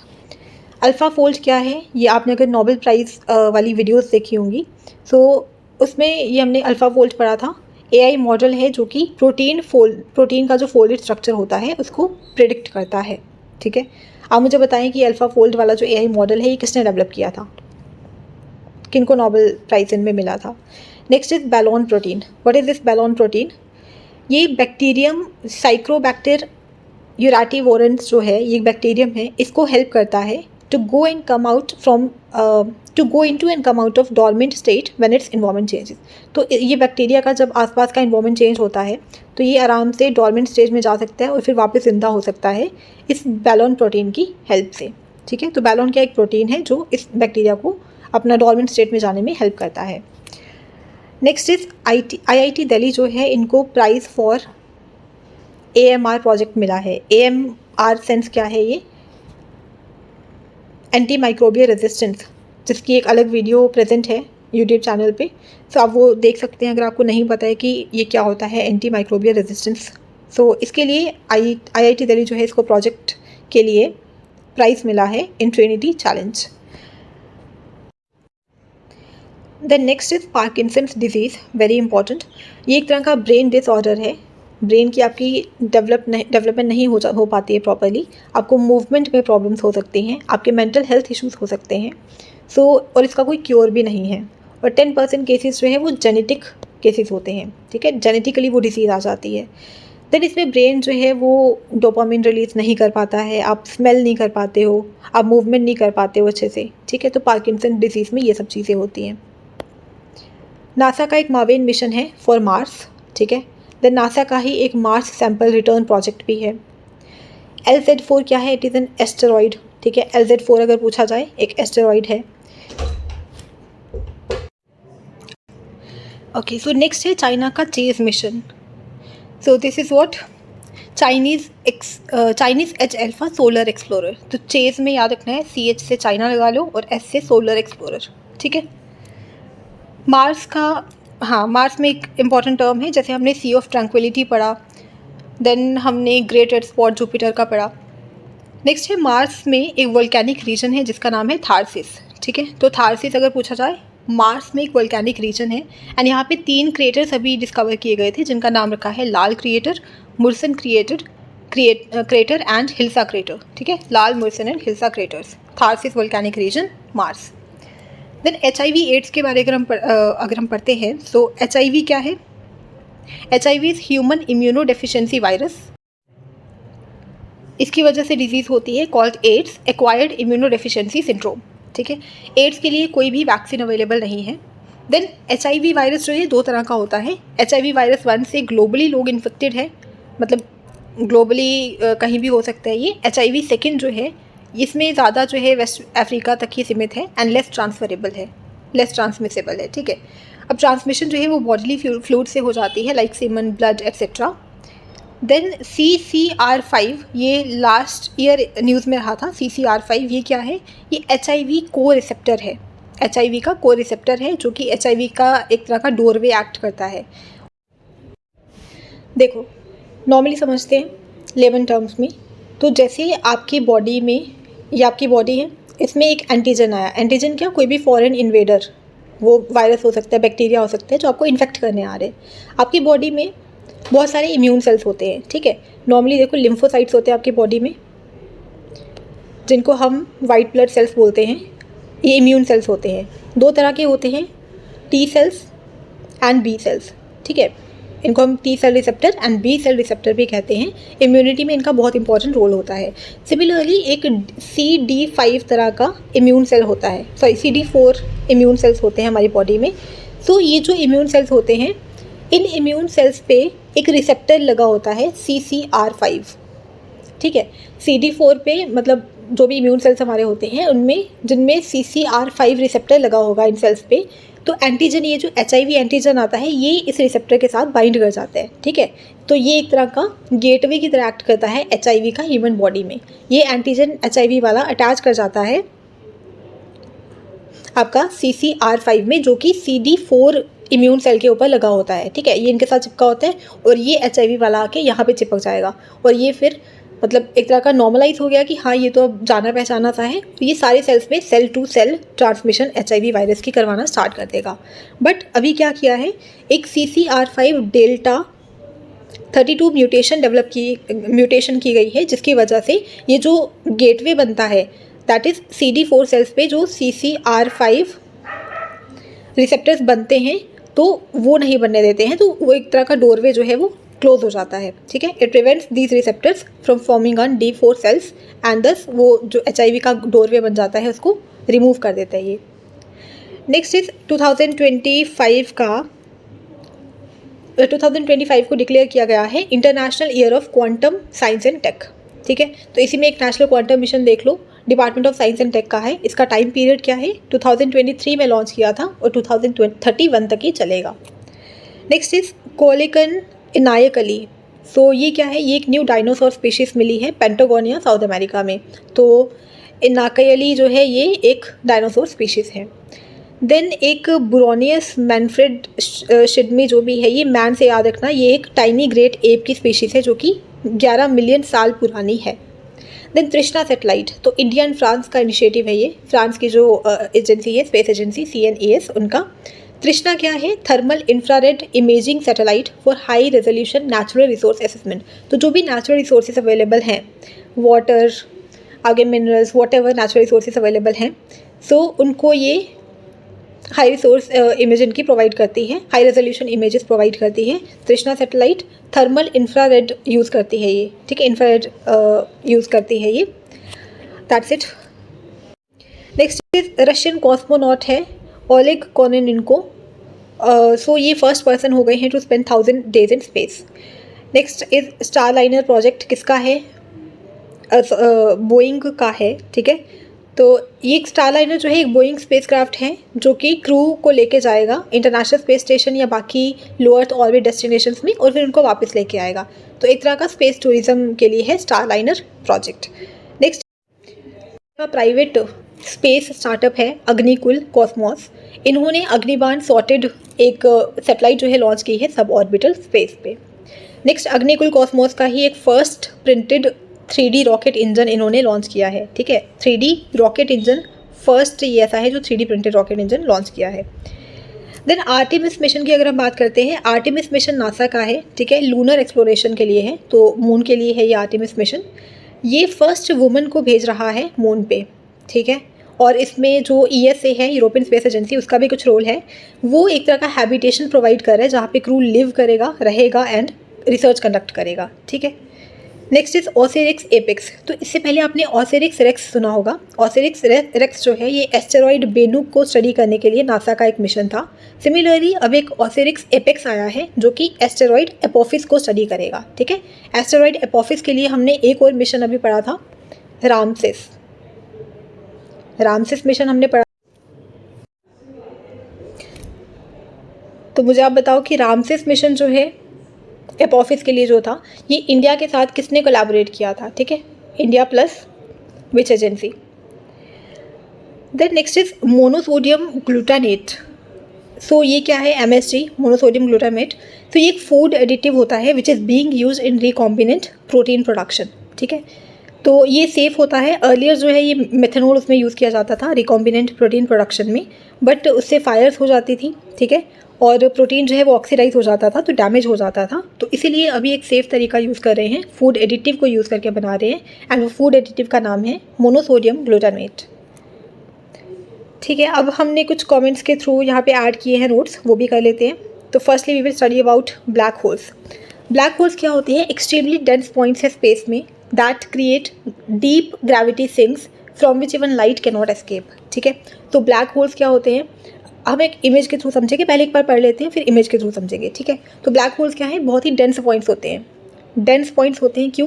क्योंकि इसमें आसपास का जितना भी मैटर है ना, वो उसको ईट अप कर लेता है, वो सारा मैटर उसमें सिंक कर जाता है, ठीक है, ग्रेविटी, बहुत ज़्यादा ग्रेविटी फोर्स होने की वजह से। It can be formed by a death of a massive star. जब बहुत एक मैसिव स्टार की डेथ हो जाती है तो तब ये ब्लैक होल बनता है। अब black hole takes up zero space, बिल्कुल एक पॉइंट से स्पेस में ये जो है बना होता है, बट इसका मास बहुत ज़्यादा होता है। क्यों? क्योंकि उसमें सारी जो आसपास का जो भी स्पेस, जो भी मैटर है, या इवन जो मैसिव स्टार की डेथ हुई है, तो उसका मास तो उसमें रहेगा, बट वो स्पेस बहुत कम यूटिलाइज करता है। Then black holes get more massive, जैसे जैसे ज़्यादा मैटर खाते जाएंगे, ईट अप करते जाएंगे, वैसे वैसे ज़्यादा मैसिव होते जाएंगे। अब इसमें जेट्स बनती हैं। देखो, जब ब्लैक होल्स जो है आसपास का, ये ब्लैक होल है मान लो, आसपास का सराउंडिंग मैटर जो है अपने में ये जैसे गैस और डस्ट उसको अपने बीच में पुल कर रही है, ठीक है। तो जब ये पुल करेगा वहाँ से, जैसे ही मटेरियल इस ब्लैक होल की तरफ आएगा, वो मैग्नेटाइज हो जाता है और एक्सेलेरेट हो जाता है, जिससे बहुत ही हाई एनर्जी जेट्स निकलती हैं, ठीक है, लाइट की।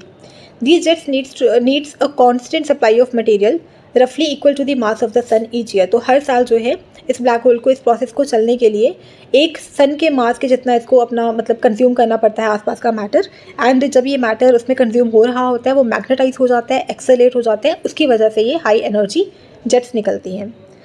अब न्यू डिस्कवर्ड जेट्स एक मिली हैं जिनको पोरफायरियन कहते हैं। तो ये टर्म पूछ सकते हैं भाई, पोरफायरन जो है वो न्यूज़ में था, वो क्या है, ठीक है। सो ये पता होना चाहिए, ये एक तरह का जेट्स हैं जो कि 30% लॉन्गर है देन नॉर्मल जेट्स, ठीक है। तो ब्लैक होल में जो जेट्स बनती हैं जब आसपास का मैटर जो है कंज्यूम हो रहा होता है, तो वो जेट्स जो 30% लॉन्गर होती है देन एनी अदर जेट्स, तो उसको बोलते हैं पोरफायरन। टाइनी पार्टिकल्स के बने हैं, मोस्टली इलेक्ट्रॉन्स एंड पॉजिट्रॉन्स के, and moving at nearly the speed of light. देखो, ब्लैक होल में एक पॉइंट ऑफ नो रिटर्न आता है, ठीक है, जोन ऑफ नो रिटर्न। और जितना बड़ा ब्लैक होल होगा उतनी बड़ी पॉइंट ऑफ नो रिटर्न होगा, ठीक है। सो इस पॉइंट ऑफ नो रिटर्न को कहते हैं इवेंट होराइजन। देखो, ब्लैक होल है, सारा मैटर ईट अप कर रहे हैं, तो ब्लैक होल का एक ऐसा पॉइंट जहाँ पे अगर कोई भी चीज़ इसके इस डिस्टेंस तक आ गई तो वो बाहर नहीं जा सकती, ग्रेविटी उसको अंदर पुल कर लेगी। तो ये होता है point of no return. Even अगर लाइट भी यहाँ से पास हो रही है ना, वो भी एस्केप नहीं कर पाएगी, वो भी अंदर स्वर्ल होकर अंदर चली जाएगी ब्लैक होल में। तो ये जो पॉइंट होता है जहाँ से कोई भी चीज़ बाहर नहीं जा सकती, उसको ऑटोमेटिकली गिरना ही गिरना है ब्लैक होल में, तो उस पॉइंट को कहते हैं, पॉइंट ऑफ नो रिटर्न को, event horizon. When a massive star more than 8 times bigger than sun runs out of it thermonuclear fuel, तो मतलब उसकी लाइफ ख़त्म हो जाती है, उसका थर्मोन्यूक्लियर फ्यूल ख़त्म हो जाता है, वो अनस्टेबल हो जाता है, तो उसकी ग्रेविटी की वजह से वो अपने आप के ऊपर ही कोलैप्स कर जाता है। एंड उसकी वजह से ये सारा कोलैप्स करके जो है एक डाइंग स्टार जो है एक पॉइंट ऑफ जीरो वॉल्यूम तक पहुंच जाता है, ठीक है, लेकिन इनफाइनाइट डेंसिटी होती है उसकी, इसको कहते हैं सिंगुलैरिटी। तो एक हमने टर्म पढ़ा जेट्स क्या थी, ठीक है, इसको एक्चुअल में रिलेटिविस्टिक जेट्स बोलते हैं, रिलेटिविस्टिक जेट्स, ठीक है। तो वो हमने देखा कि लाइट की जो जेट्स निकलती है जब आसपास का मैटर कंज्यूम हो रहा है। सेकेंड पॉइंट हमने पढ़ा इवेंट होराइजन, ठीक है, इवेंट होराइजन पढ़ा, point of no return. Then we read about singularity. Singularity मतलब जब बहुत बड़ा जो मैसिव स्टार है 8 टाइम्स बिगर देन सन, जब उसका थर्मोन्यूक्लियर फ्यूल खत्म हो गया, वो अनस्टेबल हो गया, अपने आप के ऊपर कोलैप्स हो गया, तो एक पॉइंट में तब्दील हो जाता है, वो जीरो वॉल्यूम के पॉइंट में, जिसकी डेंसिटी बहुत ज़्यादा होती है। तो इस पॉइंट को सिंगुलर पॉइंट में जब ये तब्दील हो गया, that is called as singularity, ठीक है। Next is super massive black holes. तो सुपर मैसिव ब्लैक होल्स होती हैं at the centre of most galaxies, जैसे हमारी मिल्की वे गैलेक्सी भी है, एक सुपर मैसिव ब्लैक होल होता है वहाँ पे। समटाइम्स ये जो सुपर मैसिव ब्लैक होल्स होते हैं, they collect disc of gas, dust, stellar debris around it when they fall into black hole. And ये जो ग्रेविटेशनल एनर्जी जो है ये लाइट में कन्वर्ट हो जाती है। एंड ये जो प्रोसेस होता है which makes the centres of the galaxies very bright. क्यों galaxies of the centres of the galaxies जो है ब्राइट क्यों हुई? क्योंकि उसके अंदर एक सुपर मैसिव ब्लैक होल होता है, ठीक है, जो कि आसपास का मटेरियल मतलब गैस, डस्ट ये सब कलेक्ट कर रही होती है, और जब वो ब्लैक होल में गिरती है तो ग्रेविटेशनल एनर्जी जो है लाइट में कन्वर्ट हो जाती है, रिलेटिविस्टिक जेट्स में कन्वर्ट हो जाती है, जिसकी वजह से गैलेक्सीज बहुत ब्राइट दिखती है सेंटर से, ठीक है। तो ये जो प्रोसेस है पूरा, इसको कहते हैं एक्टिव गैलेक्टिक न्यूक्लाई। गैलेक्सी का जो एक्टिव न्यूक्लाई ये जो बहुत ब्राइट दिख रहा है, ठीक है। एंड एट टाइम्स AGN जो है वो जेट्स ऑफ मैटर जो है वो बाहर शूट आउट करता है, वही रिलेटिविस्टिक जेट्स की फॉर्म में eight the speed of light from its centre, इसको क्वेसर कहते हैं। सो और इम्पॉर्टेंट चीज़ के बारे में जाना, क्वेसर, जो हमने पहले भी पढ़ा था, ठीक है। गैलेक्सी के सेंटर, गैलेक्सी का जो सेंटर है वो इतना ब्राइट होता है, उसी प्रोसेस को कहते हैं, क्यों ब्राइट होता है ये सब, इसको कहते हैं एक्टिव गैलेक्टिक न्यूक्लाई, ठीक है, जो उसका ब्राइट पॉइंट होता है। एंड वहाँ से जो speed of matter, speed of light की स्पीड में बहुत ही जो जेट्स वगैरह निकलती हैं लाइट की, इसको कहते हैं क्वेसर। सो जैसे हमने यहाँ भी पढ़ा था, क्वेसर क्या है, सुपर मैसिव ब्लैक होल है in the middle of a young Galaxy, जो कि बहुत ज़्यादा मैटर ईट अप कर रही होती है और strong jets of energy release कर रही होती है, ठीक है। तो वही चीज़ हमने वहाँ पे पढ़ी। अच्छा, अब देखो ब्लेजर क्या होता है। ये तो हमने एक और टर्म देख ली, एक्टिव गैलेक्टिक न्यूक्लाई देख लिया, क्वेसर देख लिया। अब ब्लेजर क्या होता है। When a Galaxy is oriented such that these jets shoot towards the direction of the earth, तो उसको कहते हैं ब्लेजर। तो गैलेक्सी की डायरेक्शन थोड़ी इस तरीके से होती है कि ये जो जेट्स निकल रही है eight the speed of light, ये अर्थ की डायरेक्शन की तरफ निकलती हैं, तब उनको कहते हैं ब्लेजर। तो सिंपल वर्ड्स में क्वेसर और ब्लेजर सेम ही थिंग्स हैं, बट उनके एंगल्स डिफरेंट डिफरेंट है। जो अर्थ को डायरेक्शन होती है अर्थ की तरफ, तो उनको कहते हैं ब्लेजर्स, ठीक है। नेक्स्ट क्या है, नेक्स्ट है Hubble telescope and James Webb telescope. इनमें डिफरेंसेस देख लेते हैं। सो जेम्स वेब टेलीस्कोप, अच्छा पहले ये देखो कि ये दोनों किसके हैं, नासा के हैं दोनों, ठीक है। देन देखो पहले तो नासा का है दोनों, ठीक है। जो हबल टेलीस्कोप है ये पहले का है, पुराना है, 1990 का लॉन्च किया है। जेम्स वेब टेलीस्कोप जो है ये 2021 में लॉन्च हुआ था, ठीक है, तो ये रिसेंट वाला है। अब देखो हबल वाला जो है, हबल का ऑर्बिट, हबल अर्थ को ऑर्बिट करता था, जेम्स वेब जो है ये सन को ऑर्बिट करता है। दोनों ही जो है वो आउटर स्पेस को स्टडी करने के लिए हैं, ठीक है। हबल अर्थ को ऑर्बिट करते हैं और वेब जो है जेम्स वेब सन को ऑर्बिट करता है। हबल जो है वो विजिबल और अल्ट्रा वायलेट रेडिएशन पे फोकस करते हैं और जेम्स वेब जो है वो इंफ्रारेड लाइट पे फोकस करता है। ये चीज़ें इनकी याद करने वाली हैं।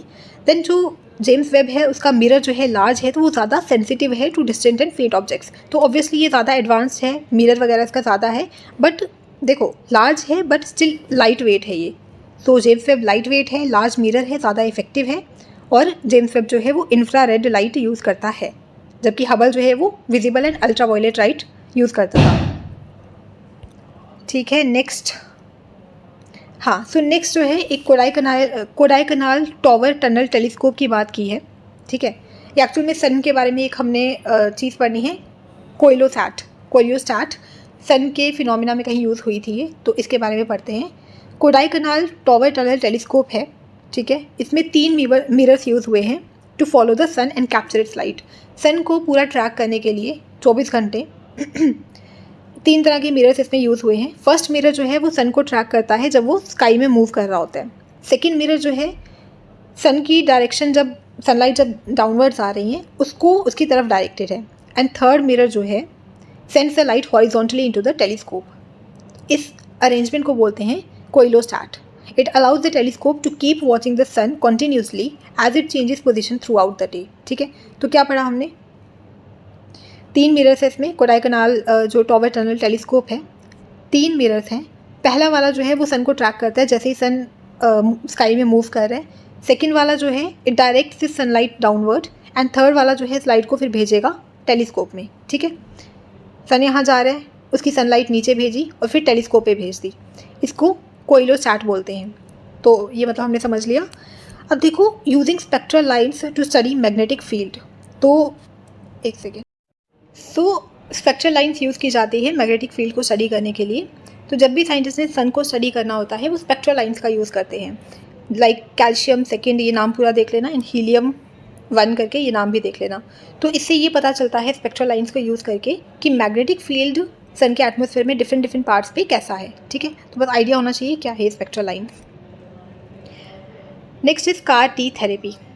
सो पहले तो हम T सेल्स और B सेल्स का पढ़ लेते हैं। हमने पहले भी पढ़ा, वाइट ब्लड सेल्स हैं, लिम्फोसाइट्स कहते हैं, एंड इम्यून सिस्टम में हेल्प करते हैं। T सेल्स जो है आपके थाइमस में डेवलप होते हैं एंड बॉडी को इन्फेक्शन से प्रोटेक्ट करते हैं by destroying the cancerous cells और इन्फेक्टेड सेल्स, और by sending signals to help coordinate in immune response. तो ये एक तरह का सिग्नलिंग का काम करता है। ये जो भी इन्फेक्टेड सेल्स होते हैं उनको डिस्ट्रॉय करेगा, कैसे, by sending signals to the immune system कि भाई ये सेल्स आए हैं, इनको डिस्ट्रॉय कर दो। तो सिग्नलिंग का काम करता है ये साइटोकाइन्स प्रोड्यूस करता है जो एक्चुअल में एक्टिवेट करते हैं बाकी पार्ट्स ऑफ इम्यून सिस्टम को, ठीक है। तो T सेल्स साइटोकाइन्स प्रोड्यूस करते हैं। बी सेल्स जो है बोन मैरो ऑफ एडल्ट में मिलते हैं या लिवर इन फीटसिस वहाँ से मिल सकते हैं। ये एंटीबॉडी मॉलिक्यूल्स को प्रोड्यूस करते हैं जो फिर बाइंड कर जाते हैं इन्वेडिंग बैक्टीरिया या वायरसेस के साथ और उनको डिस्ट्रॉय करते हैं। तो टी सेल्स क्या करते हैं, साइटोकाइंस प्रोड्यूस करते हैं और सिग्नल्स देने का काम करते हैं इम्यून सिस्टम को कि बाहर से कोई फॉरेन बॉडी आई है उसको एलिमिनेट करना है, ठीक है। बी सेल्स जो है वो एंटीजन प्रोड्यूस करने का काम करते हैं, खुद ही एंटीजन प्रोड्यूस करके फिर एंटीजन जो है बाइंड करके बैक्टीरिया वायरस को डिस्ट्रॉय कर सकते हैं। देन अब देखो CAR T ट्रीटमेंट क्या है, ये chimeric antigen receptor T cell therapy. तो ये ट्रीटमेंट कैंसर के ट्रीटमेंट में यूज़ की गई थी। CAR T ट्रीटमेंट क्या होता है, इसमें आप नॉर्मली पेशेंट के जो टी सेल्स हैं उनको लेते हो, उनको लैब में चेंज करते हो ताकि वो कैंसर सेल्स को बेटर फाइट कर सके, उनको मॉडिफाई करते हो एंड देन वापस पेशेंट की बॉडी में डाल देते हो, ठीक है। उसको कहते हैं CAR T ट्रीटमेंट। और ये टर्म जो है ना, एक सेकेंड, ये जो टर्म है ना चिमेरिक एंटीजन, चिमेरिक का मतलब ही होता है आर्टिफिशियली जनरेटेड, ठीक है, या genetically modified. So T cells जो नॉर्मली थे उनको लैब में हमने मॉडिफाई किया जेनेटिकली ताकि वो कैंसर सेल से बेटर फाइट कर सके और फिर उनको वापस पेशेंट की बॉडी में उनकी millions and billions of copies डाल दी, ठीक है। चिमेरिक का मतलब भी पता होना चाहिए। देन नेक्स्ट अगर हम देखते हैं, दिस इज डन। हाँ, सो नेक्स्ट टॉपिक है gravitational lensing. So gravitational lensing क्या होती है, जब भी light from a far away celestial object like galaxy or quasar, it passes close to a massive object, the space time around the massive object curves। देखो क्या होता है, जब भी लाइट आ रही है, आप मान लो एक मैसिव ऑब्जेक्ट है यहाँ पे, ठीक है, एंड यहाँ पे लाइट आ रही है किसी फार अवे ऑब्जेक्ट से, मान लो गैलेक्सी या क्वेसर से लाइट आ रही है एंड यहाँ पे जो है आप ऑब्जर्व कर रहे हो, अर्थ यहाँ पे है, यहाँ पे आप ऑब्जर्व कर रहे हो। सो लाइट जब भी इस फार अवे ऑब्जेक्ट से यहाँ इस मैसिव ऑब्जेक्ट से पास होगी, सो ये सिंपली स्ट्रेट लाइट में नहीं पास करेगी, ग्रेविटेशनल फोर्स की वजह से ये लाइट जो है यहाँ से बेंड होके पास करेगी, ठीक है, इस तरह से रैप हो जाएगी इसके आसपास। तो वही चीज़ है ग्रेविटेशनल लेंसिंग। लेंसिंग क्या होता है, लेंस के थ्रू आप ज़्यादा बेटर देख सकते हो, मैग्नीफाइड और बेटर वर्जन देख सकते हो चीज़ का, ठीक है। सो यहाँ पे भी वही चीज़ हो रही है कि लाइट जो यहाँ से सोर्स से आ रही है, ये यहाँ से ऐसे नॉर्मली जानी थी और हमको इतनी ही इमेज इसकी दिखनी थी, ठीक है, बट यहाँ पे एक्चुअल में लाइट जो है रैप हो रही है। रैप क्यों हो रही है, because of gravitational force. Gravitational force की वजह से ये लाइट जो है थोड़ी सी बेंड होकर गुजरेगी, ठीक है, और हमको इस लाइट की मैग्नीफाइड इमेज दिखेगी इस कर्विंग की वजह से। इसी को कहते हैं ग्रेविटेशनल लेंसिंग। इसको हम इमेज के थ्रू समझेंगे तो बेटर समझ में आएगा।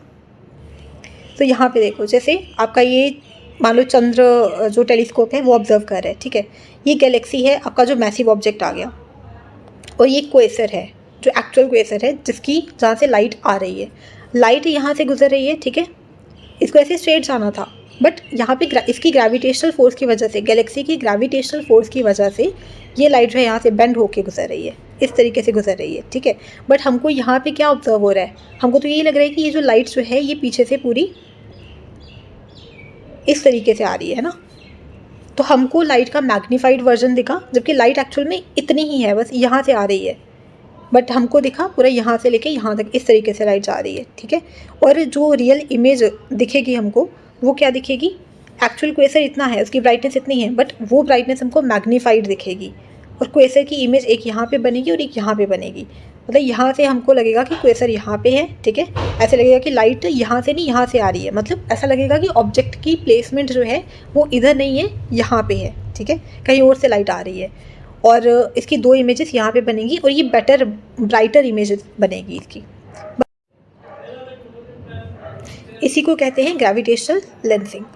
अब देखो एक फिनोमिना ऑफ डुप्लीकेशन होता है, ब्राइट स्पॉट डुप्लीकेशन। क्या कि क्वेसर की जो है जब मिरर कॉपीज़ बन जाती हैं, सेम ब्राइट स्पॉट की बहुत सारी मिरर कॉपीज़ बन जाती हैं लेंसिंग इफेक्ट की वजह से। जैसे हमने पढ़ा था क्वेसर एक ही था, बट हमको यहाँ और यहाँ पे कॉपी बन रही थी उसकी, ठीक है, हमको लगा था लाइट यहाँ से भी आ रही है, यहाँ से भी आ रही है। ये जो मिरर कॉपीज़ बन जाती हैं, तो इन मल्टीपल इमेजेस को कहते हैं phenomena of bright spot duplication, ठीक है, ब्राइट स्पॉट की डुप्लीकेशन हो गई। एंड आइंस्टाइन रिंग क्या होती है, आइंस्टाइन रिंग भी यही चीज़ है। जब ये ब्राइट स्पॉट्स जो हैं, देखो ये सेम ही फिनोमिना एक्सप्लेन करा है, इसको चॉल्सन रिंग भी कहते हैं। जब लाइट जो है गैलेक्सी से या स्टार से आ रही होती है and it passes by a massive object and road the earth, तो ग्रेविटेशनल लेंसिंग की वजह से लाइट डाइवर्ट हो गई एंड ऐसा लगता है कि ये लाइट जो है किसी डिफरेंट प्लेस से आ रही है, जैसे यहाँ पे हो रहा था। एंड इफ सोर्स, लेंस और ऑब्जर्वर, देखो अगर ये सोर्स जो है अर्थ से, जहाँ से अभी हम ये कर रहे हैं, ऑब्जर्व कर रहे हैं, देन मैसिव ऑब्जेक्ट एंड जो क्वेसर था जहाँ से लाइट आ रही थी, अगर ये सेम सिजिगी में है, सेम लाइन में है, परफेक्ट अलाइनमेंट में है, तो वो लाइट जो है एज रिंग अपीयर होगी। उस रिंग को कहेंगे आइंस्टाइन रिंग। जैसे आप इमेज पे देख सकते हो, ये आपका जो मैसिव ऑब्जेक्ट है सेंटर में, ठीक है, बट आपको यहाँ पे लग रहा है कि लाइट यहाँ से भी आ रही है, यहाँ से भी आ रही है, यहाँ से भी आ रही है, एक तरह का ब्राइट स्पॉट का पूरा वो रिंग बन जाता है। That is called as Einstein ring और Chwolson ring. The next topic is Nipah virus which is a animals to human spread कर सकता है। कंटामिनेटेड फूड से भी ये ट्रांसमिट हो सकता है एंड पीपल टू पीपल भी ट्रांसमिट हो सकता है। इलनेस जो है वो एसिम्टोमेटिक भी हो सकती है, मतलब सिम्टम्स नहीं शो हो सकते हैं, कभी कभी इलनेस भी आ सकती है, और रेस्पिरेटरी इलनेस या फिर एनसीफिलाइटिस जो एक फेटल डिजीज़ है वो भी हो सकती है। पिग्स में भी डिजीज़ कॉज कर सकता है। फ्रूट बैट्स जो हैं और फैमिली टेरोपोटिडे, सो इस फैमिली से ही बिलोंग करते हैं, ठीक है। फ्रूट बैट्स इस फैमिली के कॉज करते हैं निपा वायरस, और ये नेचुरल होस्ट होते हैं, ठीक है, निपा वायरस के। सो रिवाइज कर लेते हैं। जूनोटिक डिजीज़ है, कंटामिनेटेड फूड से भी स्प्रेड हो सकती है, बिटवीन पीपल भी जा सकती है, पिग्स को भी ये इफेक्ट करती है।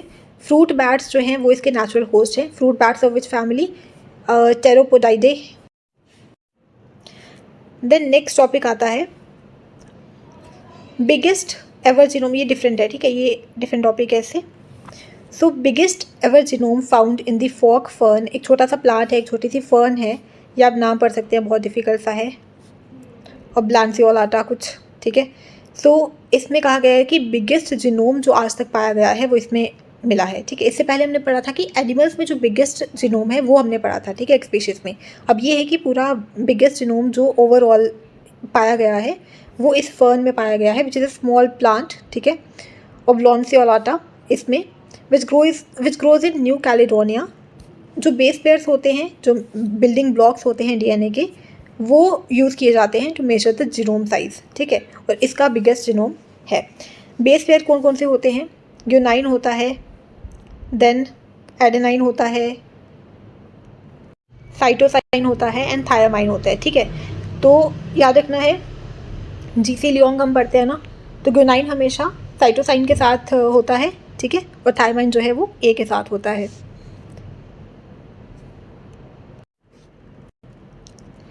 Then implications of large genome size. अगर किसी का लार्ज जीनोम साइज़ होता है तो उसके इम्प्लीकेशंस क्या होते हैं? बिगर जीनोम का मतलब है कि प्लांट को ज़्यादा रिसोर्सेज चाहिए होंगे, क्योंकि उनको ज़्यादा एनर्जी चाहिए to copy DNA, fix and transcribe DNA to RNA, है ना। तो इसीलिए ज़्यादा डिमांड एनर्जी की चाहिए होती है, तो प्लांट की ग्रोथ और रिप्रोडक्शन जो है वो उतनी अच्छे से नहीं हो पाती है, ठीक है। देन लास्ट टॉपिक क्या है? अच्छा, ये तो हम पढ़ चुके हैं, कोडाइकनाल वाला। So that's it for this lecture. हाँ, एक और चीज़ पढ़ लेते हैं, एक और कॉन्सेप्ट। तो यहाँ पे लास्ट हम एक कॉन्सेप्ट समझ लेते हैं, रेप्लिकेशन, ट्रांसक्रिप्शन एंड ट्रांसलेशन का, ठीक है, एंड रिवर्स ट्रांसक्रिप्शन भी पढ़ लेंगे। तो रेप्लिकेशन क्या होता है? जब डीएनए खुद की ही कॉपीज़ बनाता है, ठीक है, और ये देखो बीच में बेस पेयर्स आप देख सकते हो, जी के साथ सी है और ए के साथ टी है। तो डीएनए जब खुद की ही कॉपीज़ बनाता है उसको बोलते हैं replication. Then DNA to RNA जब कन्वर्जन होती है उसको कहते हैं ट्रांसक्रिप्शन, ठीक है, मतलब जो डीएनए में इन्फॉर्मेशन है वो रीड करके आरएनए में कन्वर्ट हो जाती है, ठीक है, तो वो हो गई ट्रांसक्रिप्शन। जब आरएनए टू डीएनए कन्वर्ट होता है वापस, उसको रिवर्स ट्रांसक्रिप्शन कहते हैं। एंड जब आरएनए से प्रोटीन सिंथेसिस होता है, आरएनए मैसेंजर आरएनए जो है, मैसेंजर आरएनए मतलब ये सिग्नल देता है, इंस्ट्रक्शन देता है कि प्रोटीन सिंथेसिस करना है, तो देन इसी में एक माइक्रो आरएनए भी आता है। So micro RNA, messenger RNA, ये मतलब अगर आपको ये पूरा कॉन्सेप्ट जो डिटेल में करना है ना, आप एक नोबेल प्राइज़ वाली वीडियो होगी प्लेलिस्ट में available. So Nobel prize in physiology, उनको माइक्रो आरएनए की रिसर्च के लिए मिला था, तो ये आप टॉपिक एक बार वहाँ से देख लें, 6-7 मिनट की वीडियो होगी, इंपॉर्टेंट है, ठीक है। So this is it for today's lecture. आपका जो करंट अफेयर्स है, important part science and tech के regarding from June till 10 October, वो आपका कवर हो चुका है। बाकी सेकेंड पार्ट में जितना भी पेंडिंग है पिछला जनवरी टू मई, प्लस पिछले साल का भी जो इम्पोर्टेंट चीज़ें न्यूज़ में थी, वो हम सारा कवर करेंगे अपने नेक्स्ट पार्ट में।